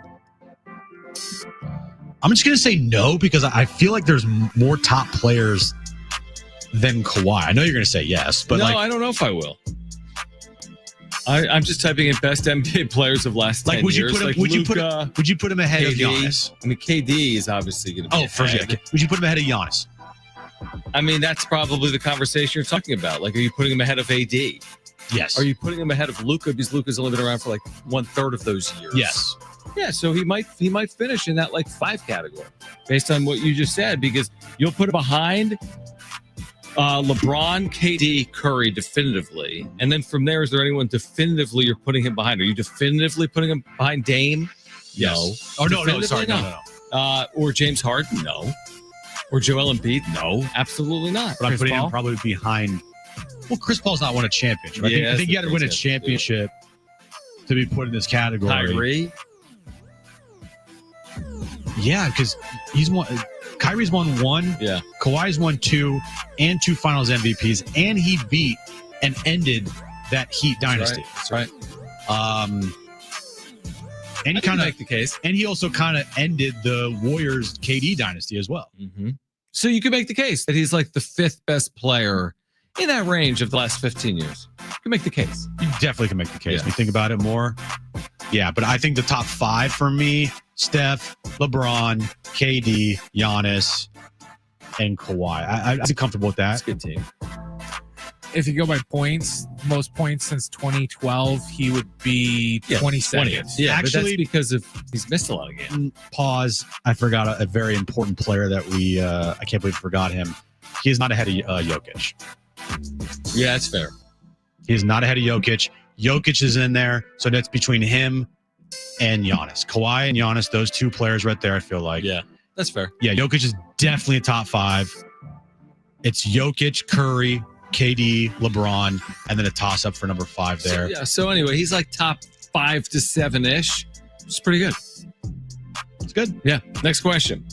Is tonight a must-win game for the Lakers? It's pretty close. I mean, you can't lose the first 2 home games of the series, especially when you're the higher seed. Mm-hmm.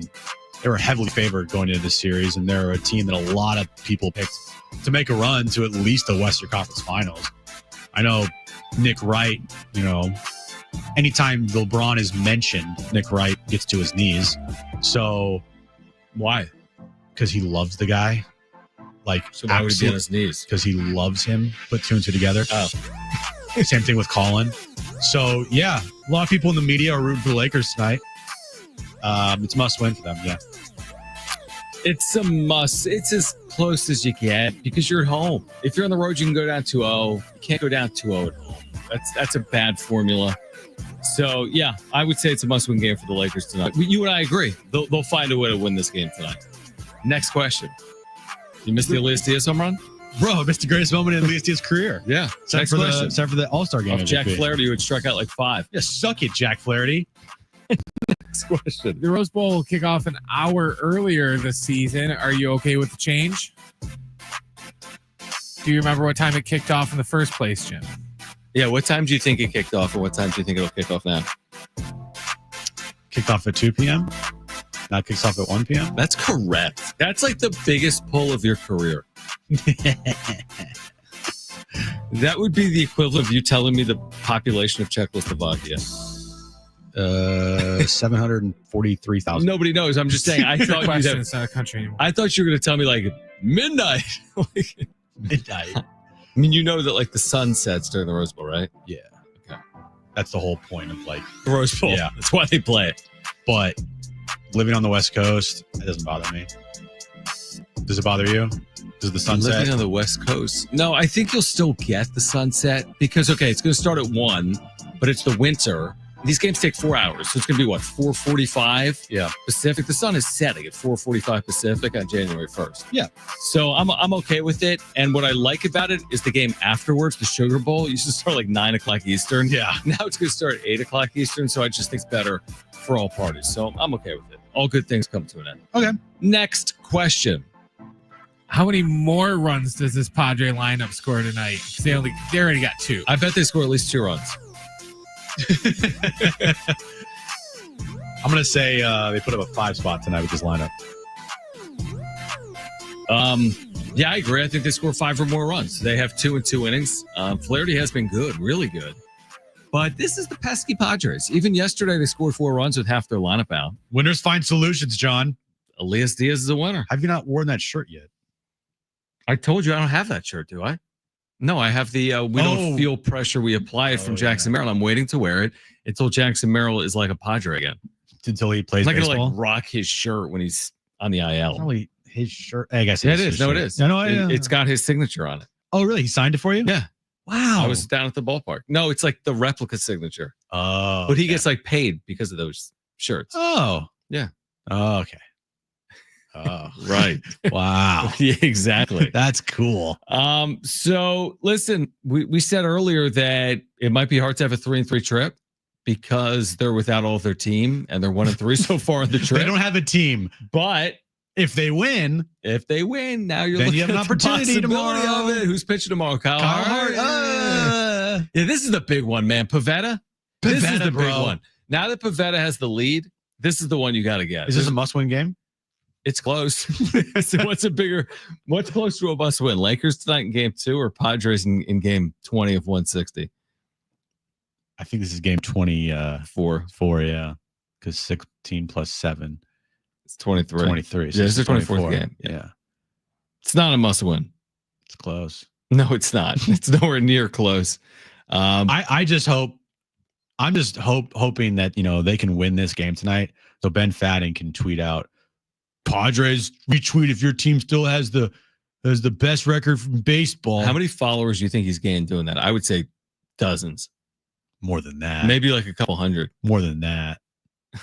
Not a couple hundred, but he's gotten a boatload of retweets and likes. Which is so the game. Shocked you haven't done it. Well, have you thought about it? No, I have never thought about it. No, I know a tweet looking for engagement when I see it. Okay, it's so true. Dude. I know the bait. I know what it looks like. It's so and true. That is bait, my friend. All right. On the other side, the latest with round 1 of the NFL draft approaching. Are we expecting anything towards the top of the draft in terms of a trade? We have the latest for you on the other side. Plus, if you missed Kyle Glazer, Friar Territory podcast, you'll hear that coming up at 4:30. Talk about that Clippers big win in Denver last night. Farbod Esnashari, what a performance by Kawhi Leonard. Farbod will join us again coming up at 5 p.m. A lot to get to here until 6 p.m. Don't go anywhere. This is Jon and Jim.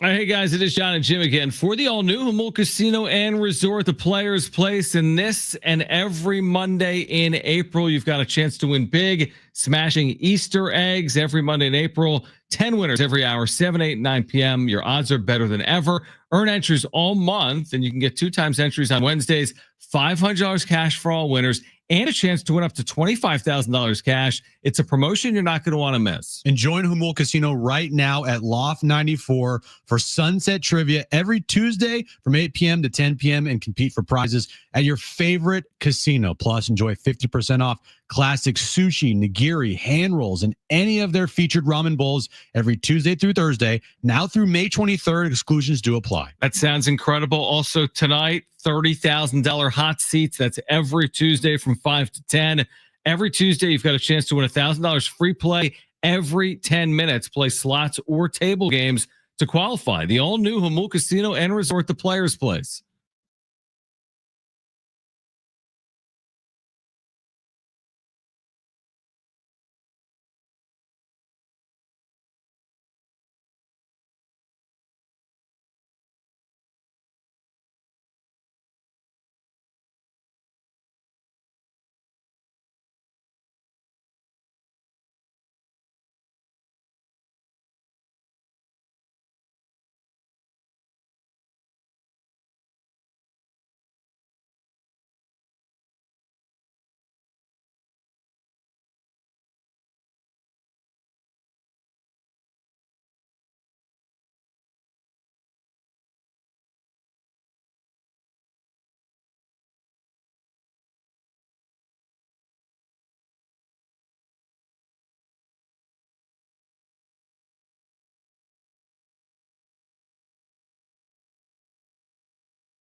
All right, San Diego Sports 760 has 13 chances for you to win $1,000 every weekday with the Bonus Bucks giveaway.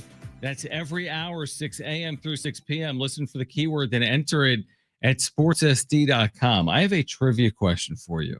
Okay, what is it? I think it's a really good trivia question. So the NFL draft is Thursday, right? Mm-hmm. And most people expect the first pick to be whom? Cam Ward. Where did he start his college career? The number one pick.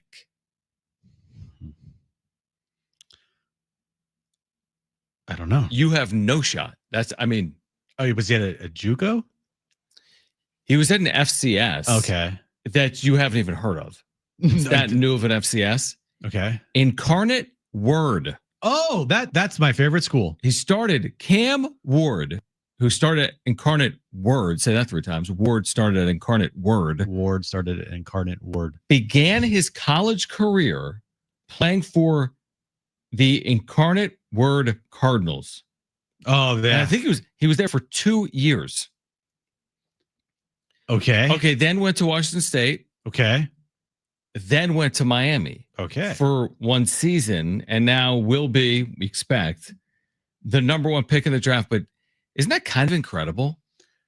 It is incredible because, well, actually, you know what? It's kind of the norm now with college football Movement, yeah. players. But to start, because you're going to be like, whoa, that kid started where? Because they're going to be the transfer portal is making things insane. bonkers. I agree, but it's one thing, I guess, if you told me he started at Utah State and then he ended up at Ohio State. but Incarnate Word for multiple years. It's just Incarnate Word is amazing to me that he's going to be the number one pick in the draft. Is that more impressive than Shador going from Jackson State? That's a good point. I mean, I think the reason Shador and Travis Hunter, who was the number one recruit in his class, remember Travis Hunter committed to Florida State, then followed Dion to Jackson State, but he was already known as one of the best players in the country coming out of high school. I'm intrigued by Cam Ward. We had Cynthia Freeland on yesterday. You'll hear that conversation coming up at 5:30. She didn't think it was close. She thinks Ward has separated himself from the other quarterbacks in the draft. So we'll see if that's the case or not. I mean, Shador Sanders' numbers are just as gaudy in college, maybe gaudier than Ward. You know what I've learned over the last year plus here? That we're idiots? Well, I've already known that, is that listen to what Cynthia Freeland has to say. I agree. More often than not, she nails her picks, her takes, and her analysis. Like, she's pretty spot on with a lot of this stuff. So if she tells me, like, without hesitation, that Travis Hunter is the best player in the draft, I'm going to tend to lean towards that. She did say that. Yeah. If she tells me that Shador Sanders, is the second best quarterback in the draft, or instead of behind Cam Ward, I'll listen to that.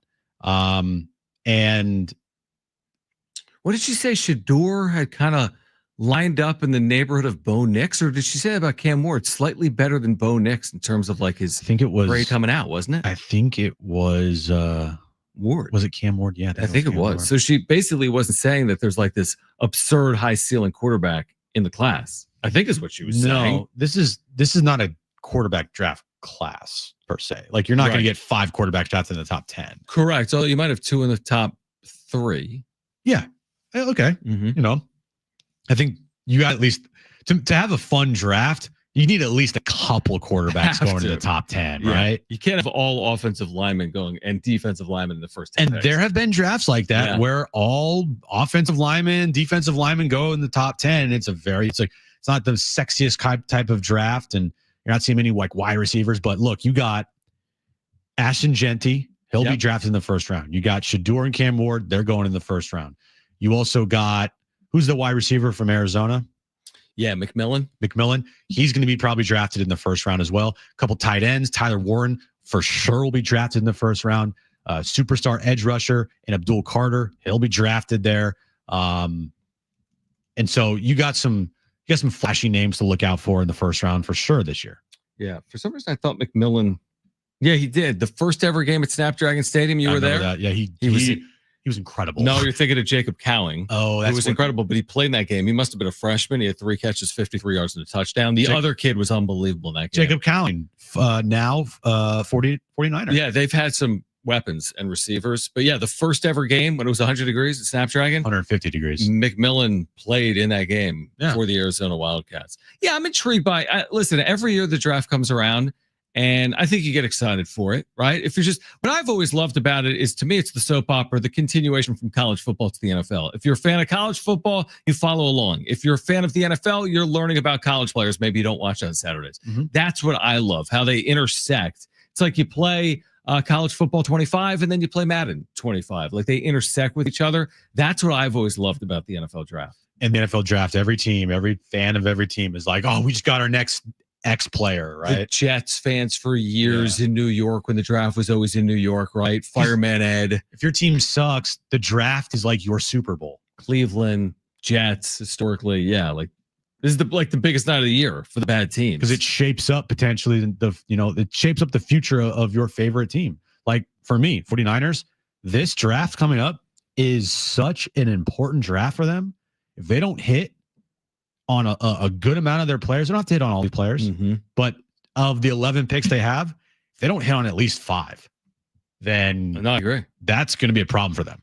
You can't whiff as much as the 49ers have whiffed and expect to continue to be a good football team, because guys are getting older and Purdy's going to be paid a lot of money here soon. So you need your draft picks to hit. And historically, under John Lynch, they have not been great in the first round. Well, that's what makes their run even more impressive. I mean, they've been consistently good up until this past year. They've played in Super Bowls, and they haven't necessarily done it with these like preeminent top of the draft picks. But No. to sustain a level, and that's just a level of success. You could argue they're top 2 in the NFC over the last 5 years, probably. But what they have done is hit on the mid-round Round picks, yeah. So That's important, maybe more important. George Kittle, Fred Warner, Yeah, none of these guys were Brock Purdy. first round picks. No. Talanoa Hufanga, who's all pro for them. He's gone now. Drake Greenlaw, he's gone now, but still, like, Yeah. they have hit on some, mid-round draft picks that have turned into all pros. And then McCaffrey trade worked out. And then they, use their draft capital to trade for guys like Christian McCaffrey. Nick Bosa obviously hit. He was number 2 overall pick, right?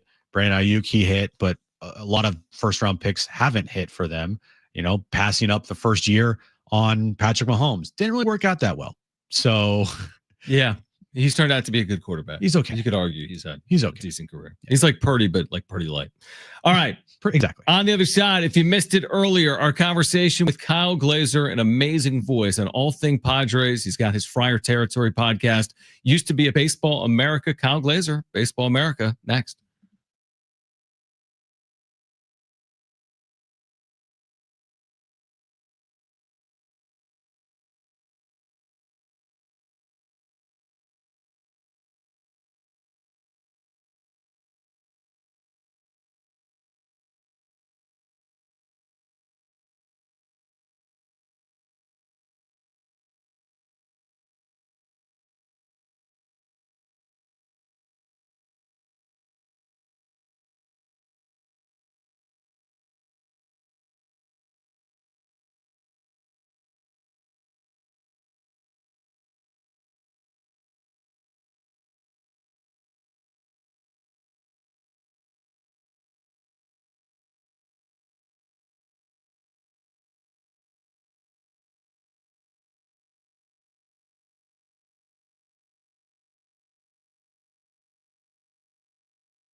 All right, this update's brought to you by Staples Stores. Padres, Tigers update in Detroit.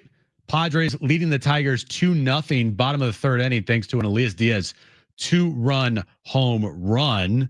NBA playoffs underway right now. Pacers leading the Bucks 33-23. Sorry, Brent. 2:51 left in the first quarter there. Indy leads the series 1-0. Thunder and Grizzlies, they tip off moments from now in Oklahoma City. The Thunder have a 1-0 series lead there. And the Lakers and Timberwolves, game 2 of their series. Lakers trying to even up the series tonight, 7 p.m. tip time at Crypto. You can listen to that game right here on San Diego Sports 760. Your local Staples has hot deals and super low prices throughout the store on everything for your business. And right now at Staples, save up to $250 off your print order. Exclusions do apply. Visit staples.com/print for details. And June 14th, plus save even more with the Easy Rewards program at Staples.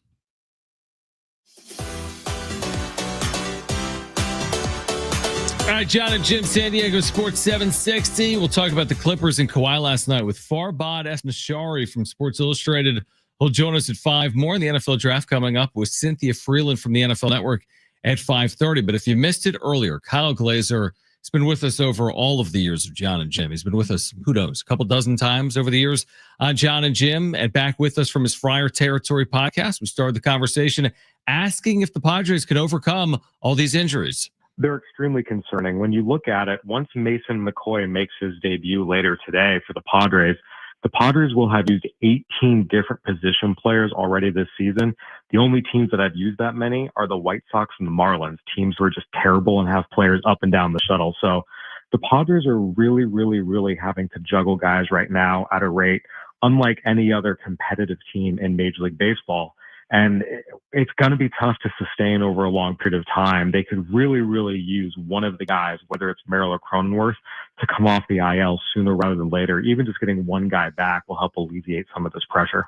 And we were just talking about this, Kyle. You know, when the team is fully healthy, Xander's probably hitting, 6th in this lineup. You're not asking him to be an all-star. Obviously, he's getting paid like an all-star, but you're not asking him to be an all-star level player. But now with so many injuries, he's vaulted up into a position in the lineup, cleanup spot where, he's expected to produce. He has no home runs on the year. He has only 5 RBI. Yeah, he has 8 doubles. But, I've watched every game that Xander has played in a Padres uniform. And this year, he's just, for whatever reason, the guy's like allergic to driving in runs.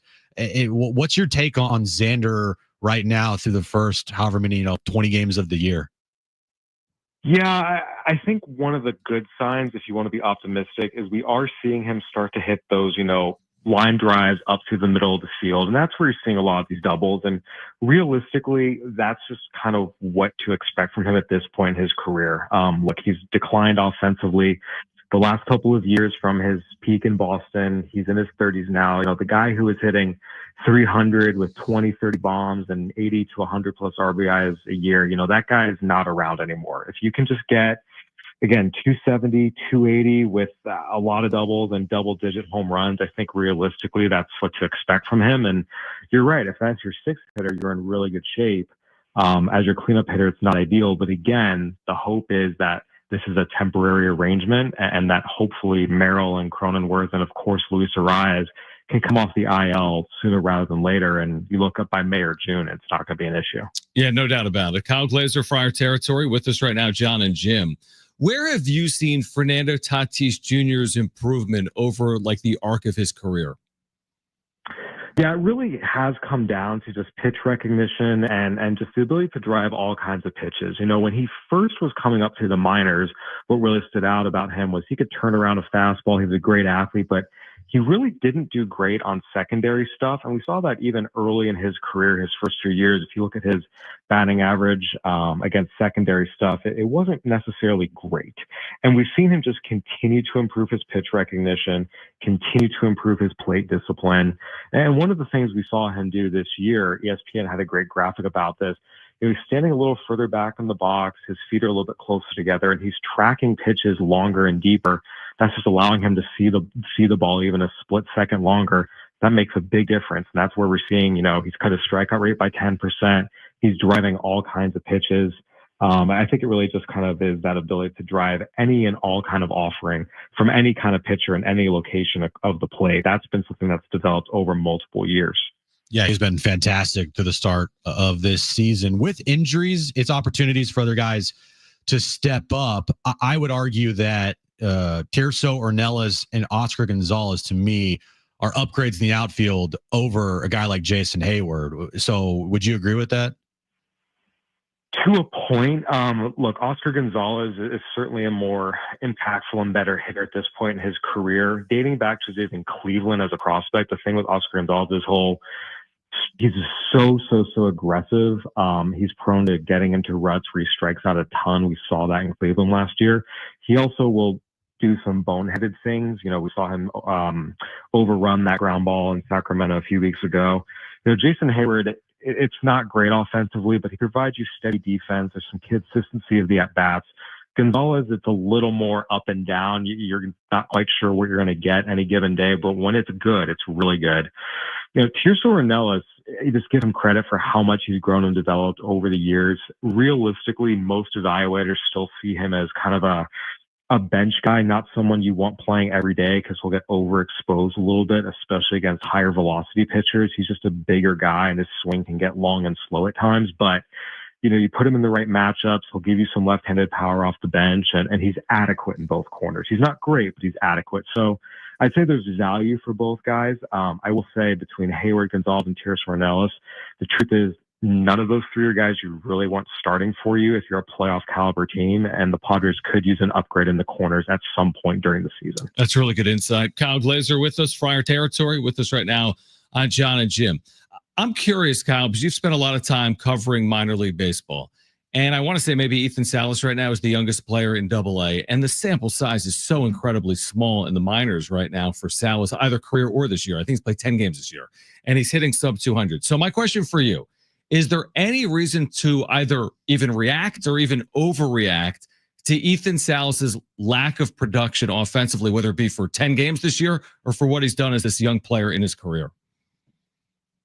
The reaction is, and I've said this for years, you know, back to when he was at Lake Elsinore and I was at Baseball America. Mm-hmm. The concern is that the Padres have rushed him to levels he's just not physically ready to compete at. And that has started to affect his development. You know, when he was at Lake Elsinore back in 2023, he debuted as a 16-year-old and then turned 17 a few days later. You know, he needed to stay there. The Padres promoted him out of there. He'd really just had one good month. Physically, he just had so much development ahead of him. They moved him up to Fort Wayne and then again to Double-A, which was, frankly, I thought just malpractice. He was nowhere near ready for that. Sending him to Fort Wayne last year to deal with the freezing cold when he was still 18. He really needs to go back to Elsinore last year, not Fort Wayne.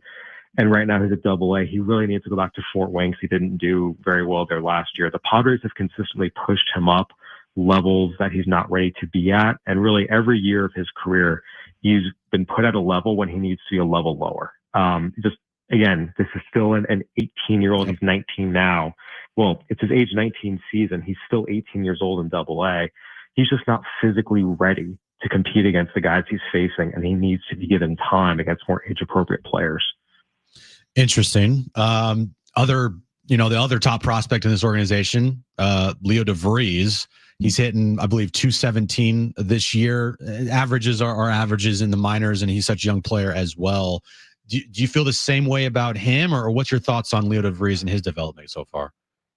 Yeah, I'll say with him in general, it's always a good idea to completely throw out the first 6 weeks of stats in the Midwest League just because it's so cold up there. Mm-hmm. Could he have used more time in Lake Elsinore? Did they push him a little fast? I do think so, but he's getting a little more physical. I can see the argument for putting him in Fort Wayne. It's still an aggressive move, and I would say wait until the weather warms up. Again, the first 6 weeks in the Midwest League, everyone is half frozen. I really caution against looking too much into stats really up through about Memorial Day up there. I'm curious to get your thoughts on the Arise play. I know it's been 2 days. I know he's on the IL. Nothing's going to change. But because of just your insight on the sport, like, did you have any, what was your reaction to the way the play transpired? Not the injury. Injuries happen, but did you take any offense for the way it played out or not? Oh gosh, no. Yeah. I mean, that's just a bang play. Yep. You know, things are moving quickly. No one did anything wrong. There's nothing dirty. Just Look, this is sports. Collisions happen. Unfortunate incidents happen. I mean, Mauricio Dubon and the Astros were very, very concerned. This is just, these things happen so quickly and it's unfortunate. But no, there's nothing dirty whatsoever. It happens, unfortunate. And now I think it just holds that Luis Arias, can heal up independent of, what he means to the Padres, which is a ton. This is one of the top 20 or so hitters in all of baseball. He's the best pure hitter in all of baseball. And I say, what he does combined, I think he's a top 20 offensive player in baseball, just given his skill set. But just for his quality of life and well-being, it's a very scary moment. So you just want him to heal up and get ready. But yeah, there's nothing wrong with that play whatsoever from any angle. We said the exact same thing, and there was so much interaction and chatter on it, which makes sense. It's social media. The game's nationally televised. It was a collision. We get the reaction, but we said the exact same thing. Kyle, always appreciate the insight. We appreciate you hopping on. Continued successes with Friar Territory, and we'll do it again soon. Sounds good. Thanks for having me, guys. All right, Jim, on cue with the Leo DeVries question. Dude, he's at what? 2 home runs today? And a double, I think. Maybe the weather's warm there. Yeah, he's over 2 times the top position prospect, right? Or top prospect in the organization is DeVries, right? Top prospect in the organization. All right. Well, 2 home runs today in single life for DeVries. Is that good? It's very good. We'll talk to Farbod Esteshari from Sports Illustrated at 5 p.m. on the Clippers, who get that win last night in Denver. On the other side, we'll give away a 4-pack of tickets to watch the San Diego Mojo. This will be May 3rd at Viejas, San Diego's Major League Volleyball team, plus Cynthia Freeland, NFL Network at 5:30. This is Jon and Jim.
right, game 2, Lakers, T-Wolves tonight, San Diego Sports 760, pregame coverage 6:45, tip-off 7 p.m. right here on your home for the Lakers in San Diego Sports 760.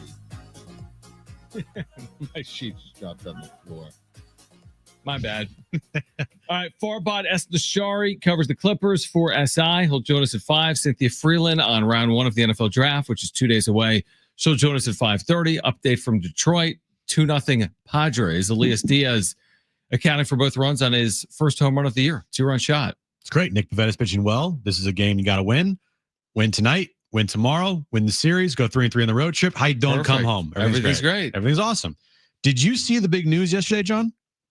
I don't know what it was.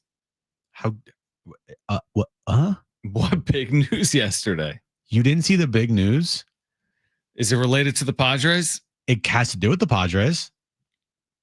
You're gonna tell me about Survivor Series. Petco Park will be the host officially of Survivor Series in November. I was the one that, remember yesterday, I'm like, hey, aren't they having an event coming up in San Diego? And you guys were like, yeah, it hasn't been announced yet. Boom. Right up, like right on later. cue. Seriously, we talked about it. Honestly, I think we talked about it during Backpage. We did. And in the 6 o'clock hour, it was announced. Yep. So must have been listening. It went Backpage when he paid attention. Yeah. Right. So I will be going to that. Like, there's no question in my mind. This morning, they sent out a release. And right now, fans are encouraged to register to receive an exclusive pre-sale offer by visiting www.padres.com/WWE. Okay. Obviously, more information on general ticket and on-sale dates will be communicated at a later date. You're damn right. I already signed up for that. Survivor Series San Diego. Is anything expected to happen? Like, there are things that are in motion right now where I could see some really, really, really big names here in San Diego at Survivor Series. Wouldn't they all be here? Seriously? Like, no, not all of them. Oh, most of them. Some of them could be okay.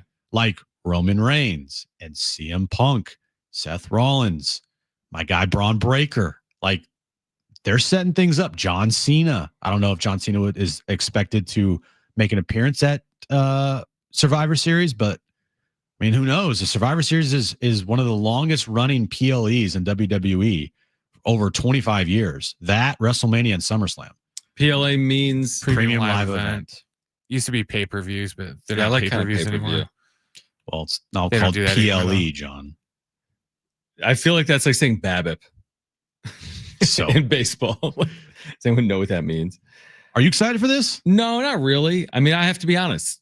No, because I'm just not into wrestling. I never have been. I know. The one thing that is a little bit of a bummer is that it's on Thanksgiving weekend. So, like, I'm sure there will be like opportunities for like a Radio Row, and I'm sure there's already going to be something set up at the convention center for like a WWE like world type of thing. Are we going to be on Radio Row that week? No, Thanksgiving Day? But, leading up to the event, we're not going to be working on Thanksgiving Day. But like leading up to the event, a lot What if we could interview like Roman Reigns and Bronny or whatever his name is? Bronny Breaker.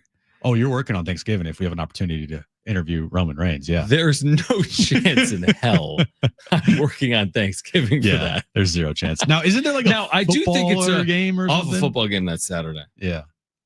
It won't be here in San Diego. Where will it be in San Diego? No, I think it's actually a road game. But guess you're not going to the Survivor Series. I wasn't going if I was across the street with a ticket. I would just be like on Twitter. I'd be on Reddit if I had a ticket. Even I'd call you and be like, yo, do you want a ticket? I have one. And I'd be like, yeah, give me it now. Okay.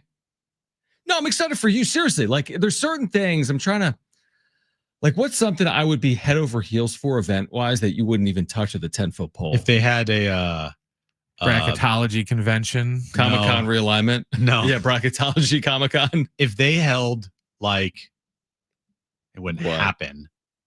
But say they held I want to say like the Final Four here or like Elite Eight. Freak out. Like Sweet 16 Elite first Eight and games. second round is here next year. Yeah. Hopefully San Diego State, those in the tournament. They can't play in it, obviously, right. House Arena.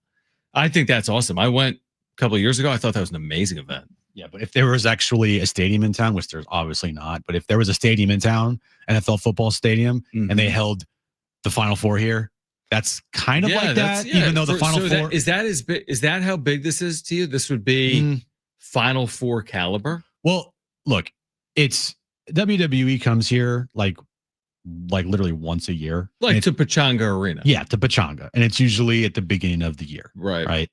But having a premium live event like this, where there's going to be 40,000 plus fans there, and it's a big event. It's not like a one-off PLE. They've had a bunch of one-off PLEs that don't really mean much, and they're kind of just pigeon-toed into the schedule or whatnot, just because of, I don't know, promotion stuff. But Survivor Series is a big deal. They've changed it into what's called War Games now, and it's like, kind of sets things up leading into the end of the year into the Royal Rumble. Okay. What do you got, Brian? I was gonna say it's kind of like how we were talking last week. This would be like the equivalent of San Diego getting like a PGA Tour championship, like the U.S. event Open or U.S. Open. I do like that. I like that because this is one of the big four. I do like that comp. You got Royal Rumble, WrestleMania, SummerSlam, Survivor Series. Those are like the big four, as Brent said there. And I think maybe Elimination Chamber now, because it's so important to WrestleMania, like winners of that get title shots or whatnot. So yeah, no, it's cool. It honestly for San Diego too, because I feel like tourism over Thanksgiving probably would be down typically because people with their families. I know tourism's always down over the holidays in San Diego, and they bring some events over the holidays, like the Holiday Bowl, for example, to San Diego. So something like this, I would imagine, brings, I don't know, 5, 10, 15,000 people to town. Because there's going to be San Diegans, obviously, at this event. I think a ton of San Diegans, but this will bring a lot of people to town. Dude, I know, and I haven't really like experienced it either, but hearing and seeing people in Las Vegas talk about how Las Vegas was during WrestleMania, your mind would have been blown, because it was just like everywhere you looked, you got WWE fans everywhere. I think that's going to be the same case downtown when Survivor Series comes here that week, and then that weekend. Downtown is going to be like WWE threw up everywhere. Well, threw up? Like, you know what I mean? Like you've heard the expression like, oh, Christmas threw up everywhere because there's Christmas lights everywhere. And you ever heard that expression? Haven't. Okay. Wait, so to clarify though, if the Final Four, the hypothetical you laid out, if the Final Four is in San Diego, would you be more excited for the Final Four in San Diego or for Survivor Series War Games presented by Nextel in San Diego? Well, I'd be excited for both. Okay, but if you could only go to one, you have a golden ticket. It's an enlarged ticket. You could sit anywhere you want for either of the events. Anywhere I want. Anywhere you want. Survivor Series, The World is Ending, or Final Four 2027 has come to San Diego. Yep. Which event are you choosing and why? Do we know who's in the Final Four? We don't. Because we don't know who's in Survivor Series. I'm choosing WWE. I'm done with this show. It's like an event. I know that event. Okay, I knew that was coming.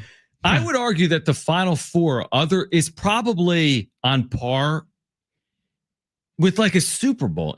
You got to be there to experience it. I know you experienced it, I hadn't, but I knew it was like a carnival of sports. But here's the thing with WWE: the production that they put on now. Okay, I'm very curious to see how they're going to have the layout be at Petco Park. And how they're going to set everything up. Obviously, the ring will be in the middle of the field or on the pitcher's mound or wherever they're going to be, right? I don't know. Like, where they're going to put the stage. Well, they're not going to keep the pitcher's mound. Well, yeah, duh. But like he tripped. The placement of it, you moron. He lost his title belt. He fell over the rubber. He tripped over second. Listen, I'm curious. I'm excited for you, and I'm serious when I say that because there's nothing I could care. I'm not excited for my wallet. About. Would Aaron join you for something like this, or is she gonna be like, "I'm good, hon"? I think maybe. Look, so you haven't had the conversation. Oh no, I mentioned to her last night. And what does she say? She goes, "Cool." I was like, yeah. What is the split? I have a serious question because I've never been. What is the male-female split at an event like this? Oh, it's probably more male dominant, but there's a good amount of females. I was curious because they also have a women's division, so it's not just all males that are wrestling. Like they'll have a women's war games. They'll have a male war game. They'll have potential championship matches. Like, it's a big event. And so, yeah, I mean, I'm not the only one in this building, by the way, that likes WWE. I know a ton of people like WWE. Like, me and Thor were texting a lot about this, and we were talking like, dude, press passes, like, let's go. You should work on that. Get credentialed. Well, I mean, I'm serious. I know. Email the Padres. Eddie's big into WWE. Beto. Producer A lot of Chris people are Beto. into WWE. Except for John Schaefer. No, I'm not the only one that's not into WWE. I know. All right, on the other side, Farbod Esnashari covers the Clippers. What a night for Kawhi last night. 39 in the win. Clippers coming home. Farbod covers the Clippers. Will join us on the other side. Cynthia Freeland at 5:30. This is Jon and Jim.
All right, this update is brought to you by Staples Stores, Padres and Tigers in Detroit.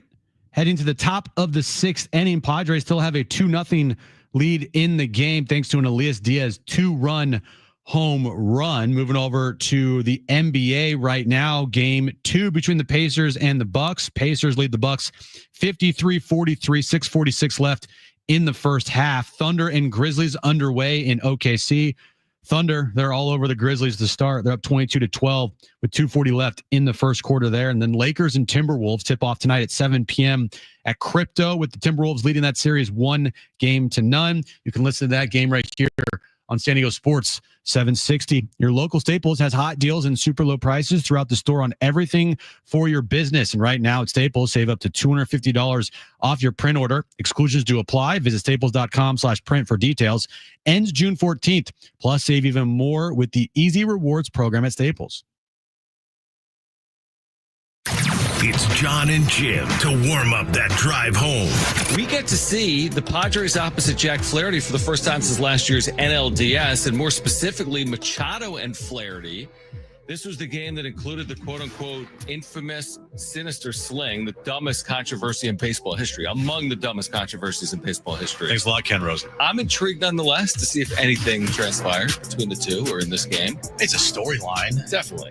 I don't think anything's going to happen tonight, but it is interesting just because the last time we saw Jack Flaherty on a mound against the Padres, Manny tossing the ball over Dave Roberts' way, and Dave Roberts fearing for his life. Now, time for Jon and Jim. All right, San Diego and Southern California, what's going on? Final hour of Jon and Jim. Cynthia Freeland from the NFL Network at 5:30 on Thursday's opening round of the NFL Draft. But let's get back to the NBA. How about last night for the Aztec for Life, Kawhi Leonard, and the Clippers winning in Denver to even up that series at a game apiece? We have Farbad Esnashari back with us. He's been with us over the years on Jon and Jim, San Diego Sports 760. He covers the Clippers for Sports Illustrated, and you have watched basically every game of Kawhi's career in Los Angeles. Where does last night rank for you in terms of what we saw from Kawhi? And thanks for joining us. Hey, thanks for having me. I don't remember what the record was when I come on, if they win or lose, but I remember they lost. So. I remember that, yeah. In terms of all-time performances, I'd say top 2. The only other better performance I could think of was game 6 or 5 against the Dallas Mavericks. No, sorry, game 6 against the Dallas Mavericks in 2021, where they were on the road in his elimination game, and Kawhi just went nuclear, especially just because of the circumstances of it being an elimination game. But this was an all-time playoff performance yesterday for sure. What has it been about the Clippers' run here the last half of the season that has really put them in a lot of people's minds as a potential, sleeper team in the Western Conference to really make some damage? Is it as simple as this? They're healthy? I think it's as simple as healthy, but it's also they had a lot of guys that people underestimated. I mean, nobody thought at the start of the season Norman Powell would be in all-star contention, averaging over 20 points a game. They actually laughed at him when he said addition by subtraction when Paul George left. Nobody thought Ivica Zubac would be, most improved player candidate or all NBA third team candidate in the center position. So I think it's a combination of that and health, and everything took a little bit of time because they developed while Kawhi was out.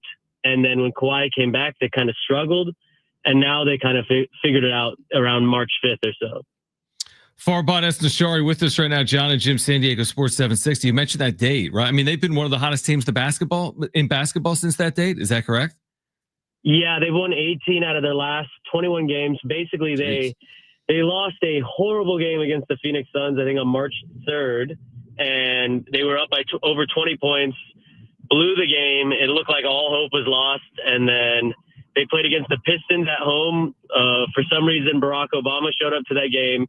Harden dropped 50 points, and they basically have never lost since that game. All right, so again, 18-3 in their last 21. Now that the series shifts to Los Angeles, I mean, how do you look at this? I mean, they've stolen home court. Are they a clear favorite at this point, or do you expect this thing to go longer than 6 games? How do you see it? They should be a clear favorite. I mean, they're 30-11 at home. They started the season 0-4 at home. So essentially, after starting the season 0-4, they went 30-7 at home. But you can't let that get into your head, because then you'll think oh, we're going home. We're good at home. We can take these guys. And if there's one thing you've seen on this series, you could argue that the Clippers should be up 2-0, but they had 20 turnovers with the majority of them unforced in game one. So it doesn't matter if you're better. At some point, it's going to be about who's hustling for the ball more and who's just executing the game plan better. And in game one, the Nuggets clearly wanted the ball more, and they scrapped for every 50-50 ball, and that's why they won. So I think it's too tight of a series to declare anything like that. How much credit does Ty Lue get, in your opinion, for the job he has done with the Clippers this year? I think he gets a lot of credit because these guys could have folded. I mean, they were predicted to be 13th in the West, to be like a lottery feed team for the Thunder. And he figured out a way to keep them all motivated. And I mean, you've seen in this league this season, a lot of long tenured coaches kind of just got fired on the spot because it looked like they lost their team. Like Denver had lost 4 straight. Memphis just hasn't looked good at all since the All-Star break, and guys are getting fired. And Ty's managed to keep guys motivated, which is not only a credit to him, but to Jeff Van Gundy and the rest of the coaching staff as well. Farbod Esnashari with us right now, Jon and Jim, San Diego Sports 760. So forever the Clippers were in the Lakers' shadow in that building, right? At Staples. Now they build their own at Intuit Dome. Like you said, it's become this really good home court advantage with the 30-11 record overall. Also, the free throw disparity has been striking, right? They build that wall, so to speak, with the fan support, and that's really impacted NBA games, hasn't it? Yeah, I can't remember the exact stat. They were either had like the best percentage at like lowering people's free throw percentages at home, or maybe the top 2. But I remember it was very, very up there. It'll be really fascinating to see how the playoff game goes, because like when the season started, they were having a bit of a struggle filling out the arena because I think people just, they didn't want to go to Inglewood to watch a game or whatever the reason was. But in the latter half of the season, it's been really full and really good atmosphere. So I honestly wasn't sure if these guys were even going to get a playoff game this year, and I think a lot of people weren't sure. So it's going to be really fascinating to see just how loud and how rowdy they can get. Because I don't know if you guys have been there, but they try to make it as much of like a college atmosphere as possible. There's no TVs in the hallways. There's no TVs in the main part of the suite. Like they want you in the seat every time. Yeah, no, it's definitely on the list of things to do, because it just seems like it is. It's so technology innovative, and everything that you said there. Like, yeah, it's definitely a must go to arena. James Harden, post All-Star break, he's been fantastic for this Clipper team. Last year, maybe it had to do with Paul George and the dynamic didn't work, but this year it feels like James Harden has turned back the clock a little bit. How important has he been to this team, and how important is he going to be here for the Clippers run in the postseason? I mean, they wouldn't be anywhere where they are right now without him. Even though he struggled shooting, before the All-Star break, just the gravity he had on the court and the leadership was massive. Like I was talking to a lot of players, off the record at the start of the season, and they were talking about how fun it's been and how much James will try to take care of guys. I mean, he gave everybody a pair of Hardens, I remember, and it kind of stirred other people to do other things. Like Norman Powell gifted everybody clothes from his clothing brand. So the guys are really tight in a way that I feel like wasn't always the case, just because everybody was like too chill. It was just kind of like, oh, we lost. Cool. See you guys tomorrow. Yeah. But Harden, it seems like he takes a lot of pride in kind of being that glue for a lot of people. And I think he probably took a lot of offense to how things ended last season, not ended, but the course of last season, where he called himself the system and everybody was making fun of him. And all the 76ers fans are like, good luck. Like he's no good anymore and yada, yada, yada. And you could tell like everybody's been giving him his flowers this season, from like Dwayne Wade to Paul Pierce. So it seems like it's part of a bigger thing for that to Harden, but I think he'd be too cool to admit that. He would never want to admit that he has that chip on his shoulder. That's interesting. Farbod Esnashari with us, Jon and Jim, San Diego Sports 760 from Sports Illustrated, talking about this Clippers Nuggets series. So they take back home court, and we'll see how this series goes. But if they do survive this series, how would they match up with Oklahoma City? I was actually just talking to my neighbor about that, because I was like, I honestly don't know how that series is going to go because, you know, they've lost. They got swept by OKC this season, but, you know, every game was relatively close except for one. They guard Shea as well as anybody, but they're clearly not as good of a matchup against them as the Lakers are. So I think if they were to go against OKC, at the end of the day, it would be an upset if they were to win, because for OKC, it's finals or bust. If that team loses before the finals, being almost a 70-win team, that's a catastrophic season in my eyes, especially after last season. So you have to expect the Thunder to be the favorite, but the Clippers should match up well defensively. Where what will get tricky is Isaiah Hartenstein and Chet being two amazing centers. The backup big position is going to be a problem for the Clippers for sure. I don't know how Nico Batum will handle it. Again, if the Clippers can survive the Nuggets and move on, they would likely. I mean, we saw game one. Thunder are leading the Grizzlies right now, 40-24 in the second quarter. There, so. Maybe the Grizzlies are a second half of the series. It was like a 5-point game when you guys called. Wow. Yeah. No, so Thunder are going to be obviously in the Western Conference semifinals. Farbod, always appreciate it, man. Thank you for hopping on here in San Diego. Hopefully we can do it again. Yeah, hopefully we break the jinx and they win on Thursday. Right, exactly. Otherwise, sorry. Yeah, it's our fault. Thanks, Farbod. Farbod Esnashari, Sports Illustrated. Yeah, the Clippers are going to lose in 5, but it was a nice game too. It's true. When he joined us, whenever that was, a couple of years ago, he probably was with us 5-6 times in a postseason run. Yeah. And they lost those 5 or 6 games. Like they'd win, we'd have them on, they'd lose. They'd win, we'd have them on, they'd lose. So yeah, they're going to. I just hope I hope Clippers fans out there, if they're listening, it's not our fault. No, it's not our fault. No, it's Farbod's fault. It's Farbod's fault. Absolutely. Has nothing to do with us. Yeah. Exactly. Nope. Nothing to do with us. Cynthia Freeland, NFL Network at 5:30. We'll have an update from Comerica on the other side. Nick Pivetta has been unbelievable. They jinxed it.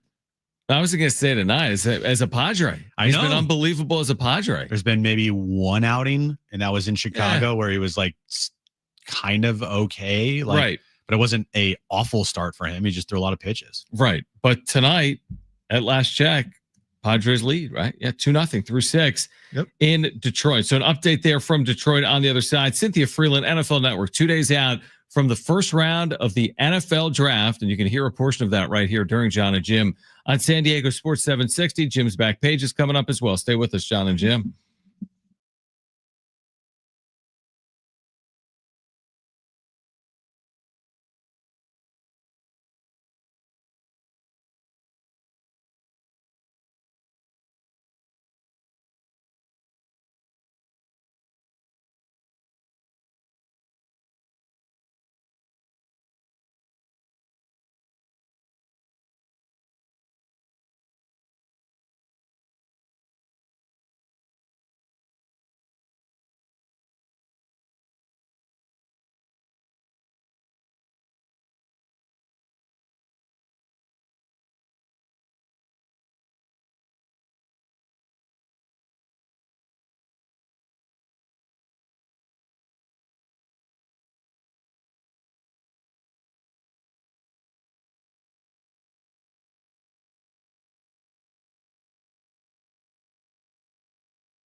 All right, Jon and Jim, San Diego Sports 760. Cynthia Freeland, NFL Network at 5:30, round one, just about 2 days away, 48 hours. That'll be Thursday night at 5 p.m. Pacific.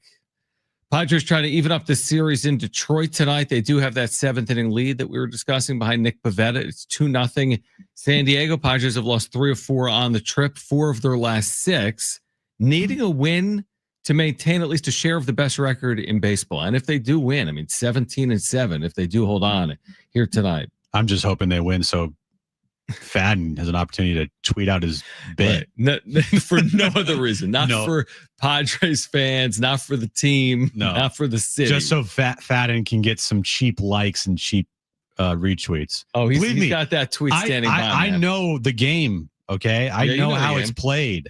Right. I kind of respect the hustle. You should have talked to Farbod about your tweet about Kawhi. Like, hey, did you see my tweet that went viral? Oh, I forgot about that. Yeah. Of course I didn't, actually. I have it framed in my house. The tweet is framed. Yeah. Is this what did you say? Is this the happiest Kawhi's ever been? It was him smiling at a Padres game? Right. And it got like 1 million views. Yep. I'm so happy about that. It's the highlight of my career. Basically. So again, this is game 2 of this 3-game series. If they win it, Jim, they're 17-7. Have a chance to split the road trip on Wednesday morning. I think they play 10 a.m.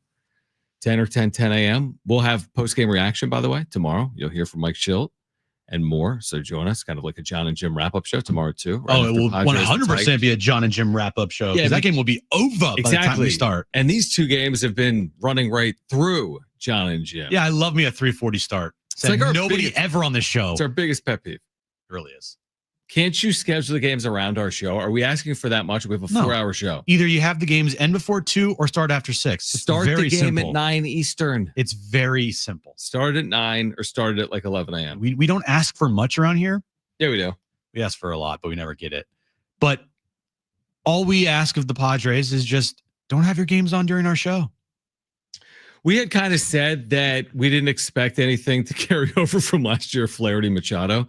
This has been a really well-pitched game. Flaherty today has allowed a 2-run home run to Elias Diaz, which is a surprise, obviously, his first of the year. Other than that, 9 strikeouts, no walks, the last I looked. And then Nick Pivetta in 6 shutout innings has struck out 4 and walked 2.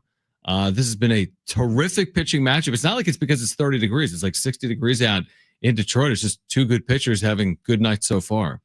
Yeah, I wasn't expecting any fireworks tonight, to be honest with you. You didn't think the benches were clear? Between Flaherty and Manny.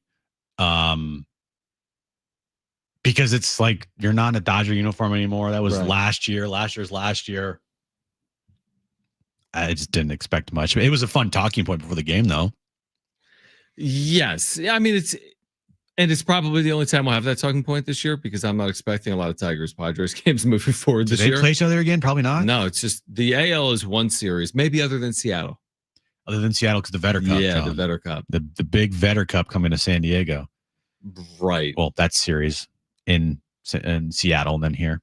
Can I give you a funny story that would probably be in your back page, but I'm going to read it to you anyway? Sure. Ruin my back page. Go for it. I doubt you would have this. I could have shared it with you, but you probably already have back pages or stories. Some Orioles fans were mistakenly charged $8,999 by Masson. What? It was supposed to be $89.99, but by mistake they were charged $8,999 to watch the Orioles on Masson Plus. That's a crime. Well, I'm sure they were refunded. Can you imagine you open your credit card statement or you go to your credit card online? You're like, oh, normally it's $2,000 a month. And you pull it up. Oh, there's a $9,000 expense from the Orioles. To watch the Orioles, they don't even spend $9,000 on their roster. No.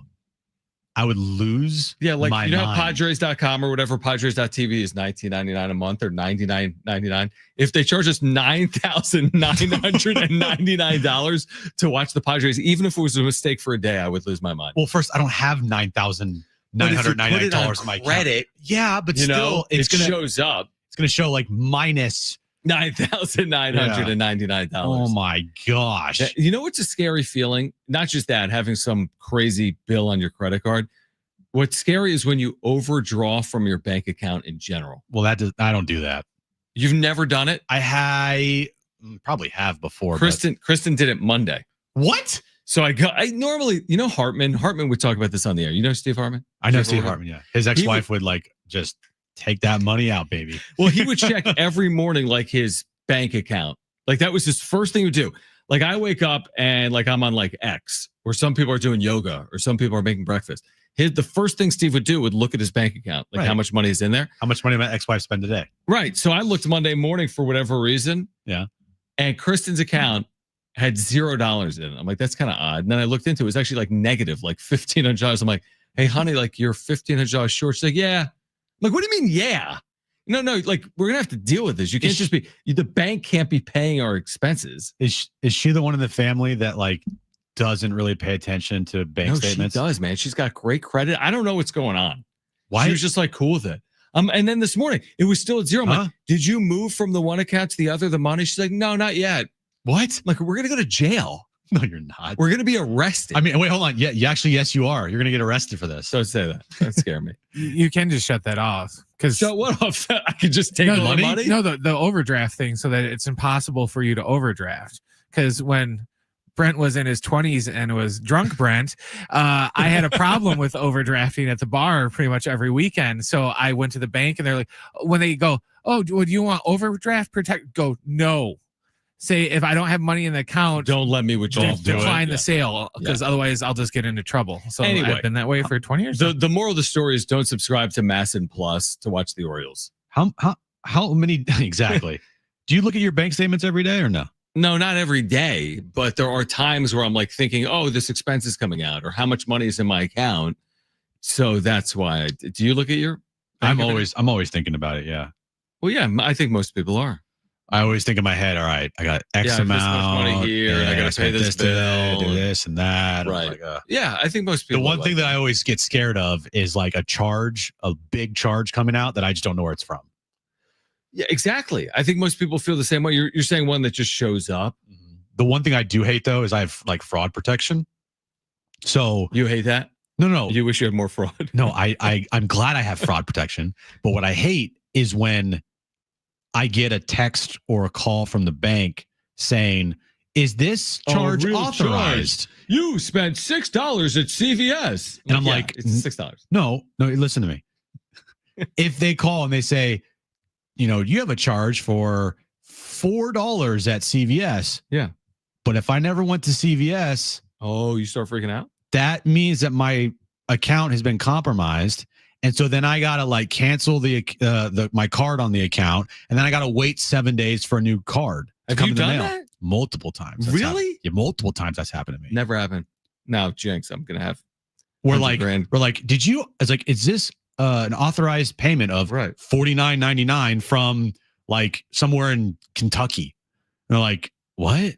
Right. So then I gotta like. I gotta put my account on freeze. I have to get a new card. So would you turn down if they said, "Did you charge $8,999 to Masson for Orioles games?" You would be like, "Nah, it wasn't me." For sure. You wouldn't just accept the charge. No, watch John, all those O's games all afternoon. No one's watching that amount of O's games. Cynthia Freeland, NFL Network on round 1 of the NFL draft. Where will Cam Ward go? What about Shador? What about Ashton Genty and Travis Hunter? All that and more with Cynthia Freeland next.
All right, this update is brought to you by Wendy's $5 Biggie Bag. Padres and Tigers. Padres have a 2-0 lead in the top of the 8th inning there. Nick Pivetta has been fantastic today. He's gone 7 innings, given up just 2 hits, striking out 6 in his outing. Moving over to NBA playoff action right now. Pacers leading the Bucks 73-60 with 11 minutes left in the third quarter. Thunder all over the Grizzlies again as they lead them 61-43 with 3:07 left in the first half. And Lakers and Timberwolves, game 2. Timberwolves lead the series 1-0. They tip off at 7 p.m. tonight. You can listen to that game right here on San Diego Sports 760. You know what's better than a limited time deal, John?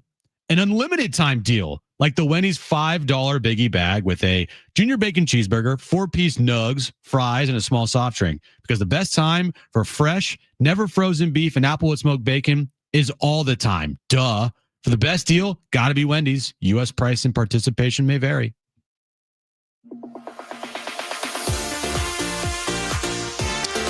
All right, Jim's back page coming up, but if you missed it, Cynthia Freeland with the NFL Network.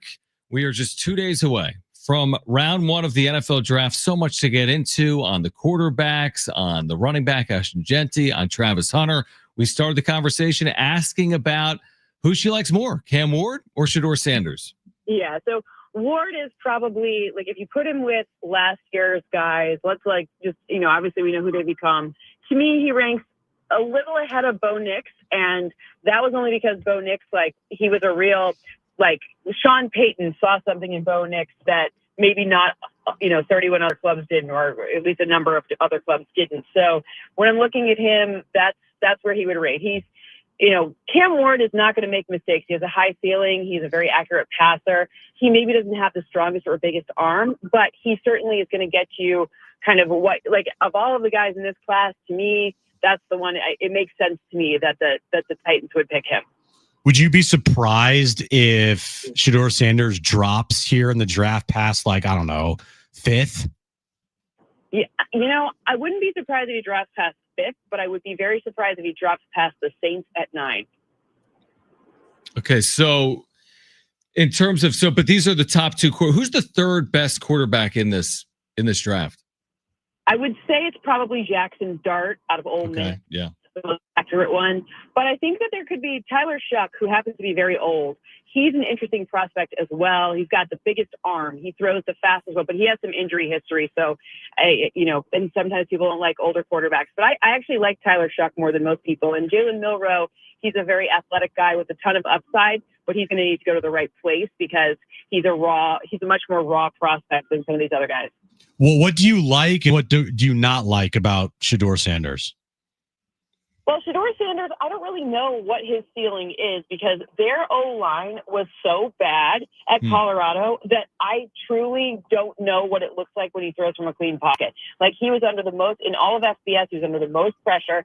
And it's true that he didn't throw a bunch of bad throws, meaning like ones that were likely to result in some version of a takeaway, et cetera.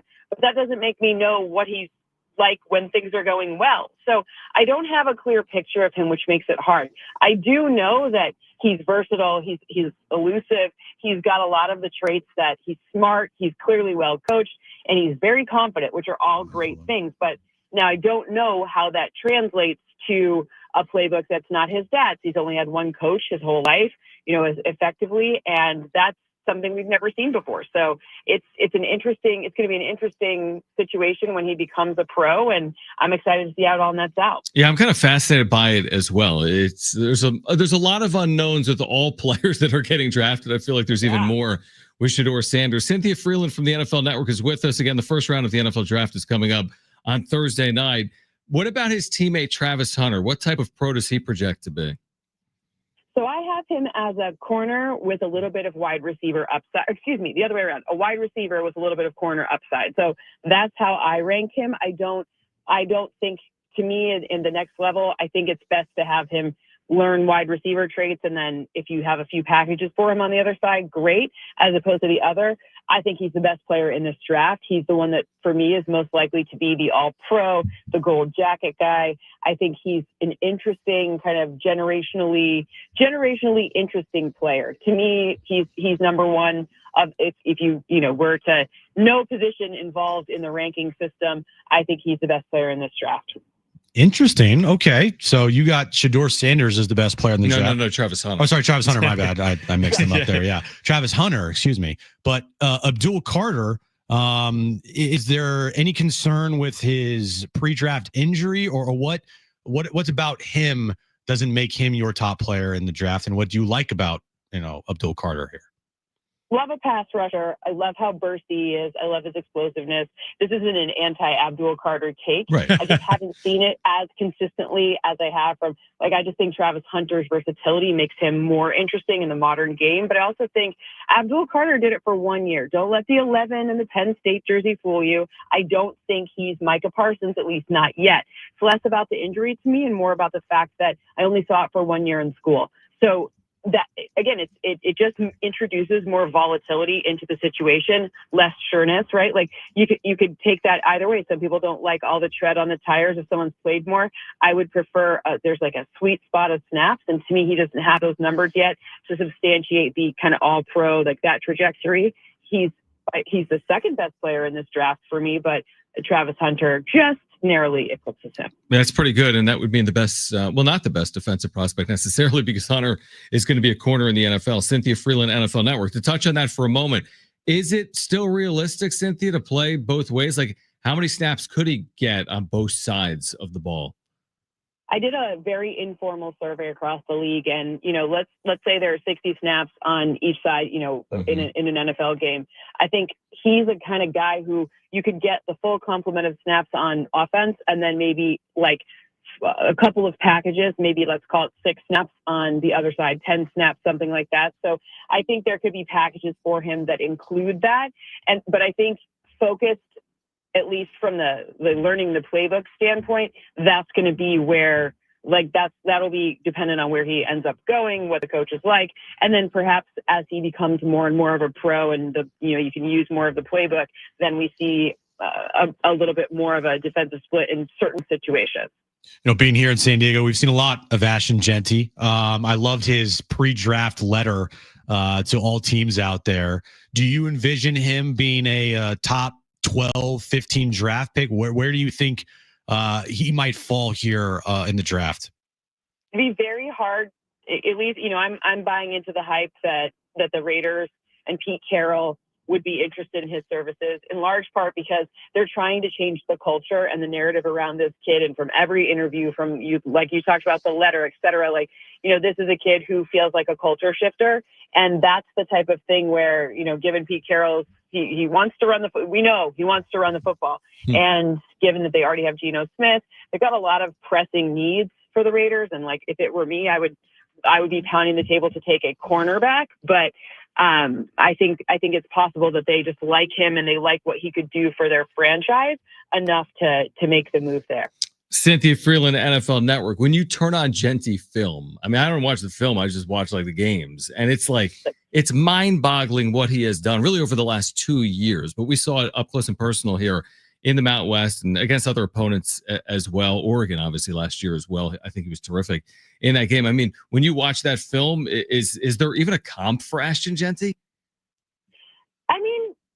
LaDainian Tomlinson. Now, it's hard to say that in a San Diego market to be like, he looks like LaDainian Tomlinson. That's a very lofty goal. Right. And it's a very, but style-wise. So we're talking about in the vein of, I'm not giving him a gold jacket yet. I'm not crowning him yet. I'm saying in the same vein as LaDainian Tomlinson, which means transformative. It means a guy who can weather a lot of carries. It means a guy who's versatile. It means a guy who can break contact. The thing that really sticks out for me is, there's not all contact is created equal. And if you're kind of looking at the times when he had a head-on collision, so someone who had the best chance of stopping him, he can roll out very quickly. His instincts are really good for that. His shiftiness, some people call it elusive, some people call it shifty, whatever you want to call it. He makes guys miss, and that's going to be really valuable at the next level, especially now that you've seen, all right, it was a really good defensive tackle class, right? We saw for a while DTs were not something that were there weren't very many of them. We don't really have a lot of nose tackles left, but now you're seeing a shift back. it kind of is like this game of chess, right? Like your move, my move, your move, my move. So a running back who can break contact is going to be even more valuable now that there are more defensive tackles and teams are using him more. Is there a player that is expected to be drafted in the first round that not a lot of people are talking about? And I'm not saying like a sleeper or anything, because if you're drafted in the first round, you're not a sleeper. But is there a player that maybe people should talk more about that isn't being talked about enough? I feel like Mason Taylor, tight end from LSU, Jason Taylor's son. I don't think a lot of people are talking about him as a first rounder. And he, to me, like he's very likely to sneak into the back end of the first round. So, I mean, I'm not going to call him a sleeper, but this is a really strong tight end class.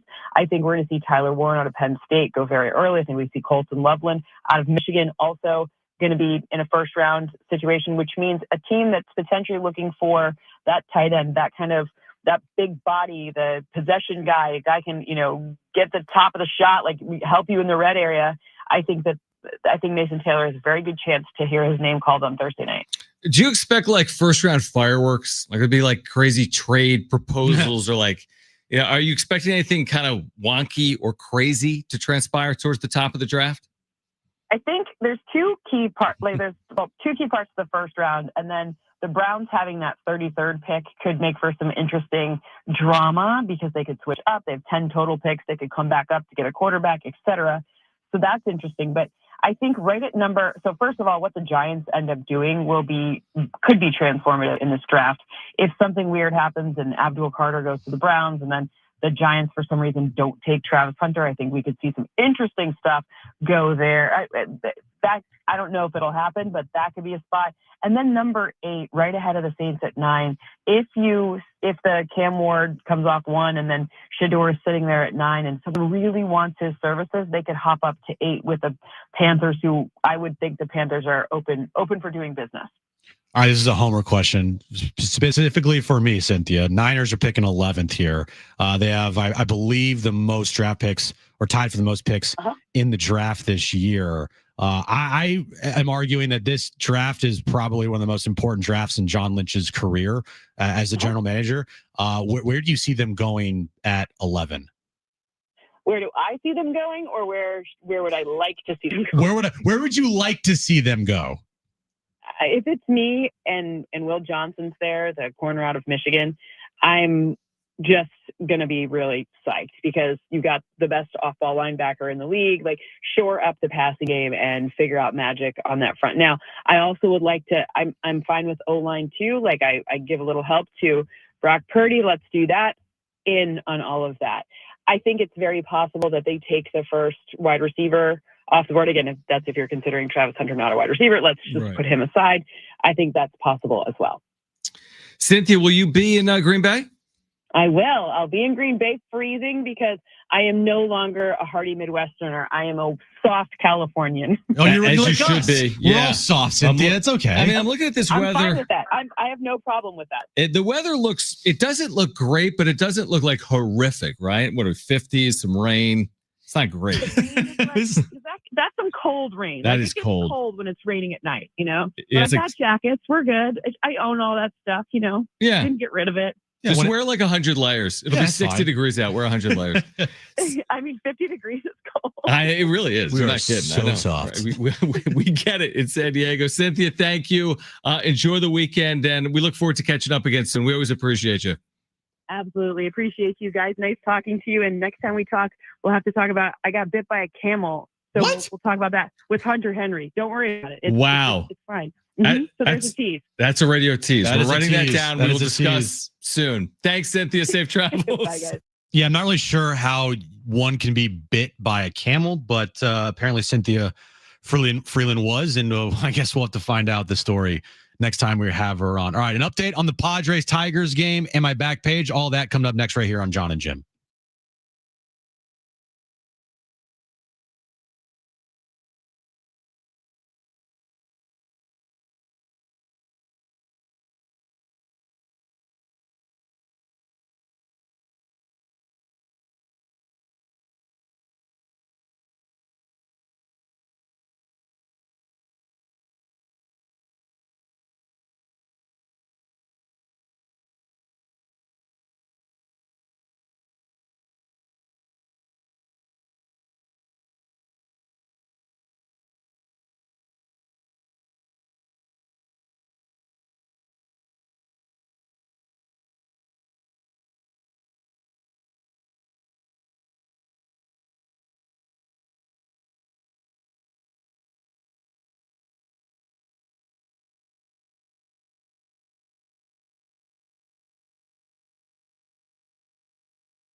All right, this Padre game is going to end right when our show ends. It's gonna be close.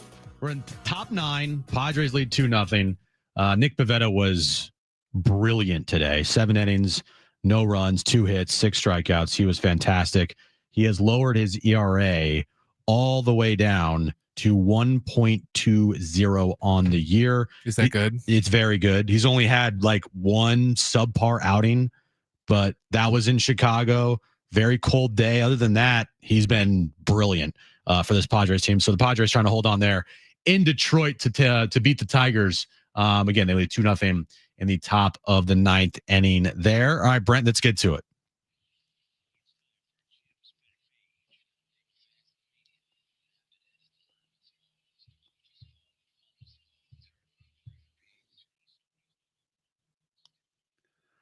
Legoland. I like me some Legoland. Had never been there. Never been to Legoland. No. I don't have kids. Do you have any desire to go to Legoland? You don't have to have kids. I go once just to check it out. It's there are parts of Legoland that are for kids, obviously, but there are other parts where I think anybody could enjoy it, because it is they have Star Wars Legoland, where they have an entire Star Wars built Lego area. They have San Diego Lego area. It's I'd go once just to check it out. I think it's really cool. And Legoland today announced that it's gearing up to debut a new Lego festival happening for a limited time this summer. Families, you do not want to miss Lego Festival, taking place on weekends from May 3rd to June 8th at Legoland California Resort in Carlsbad.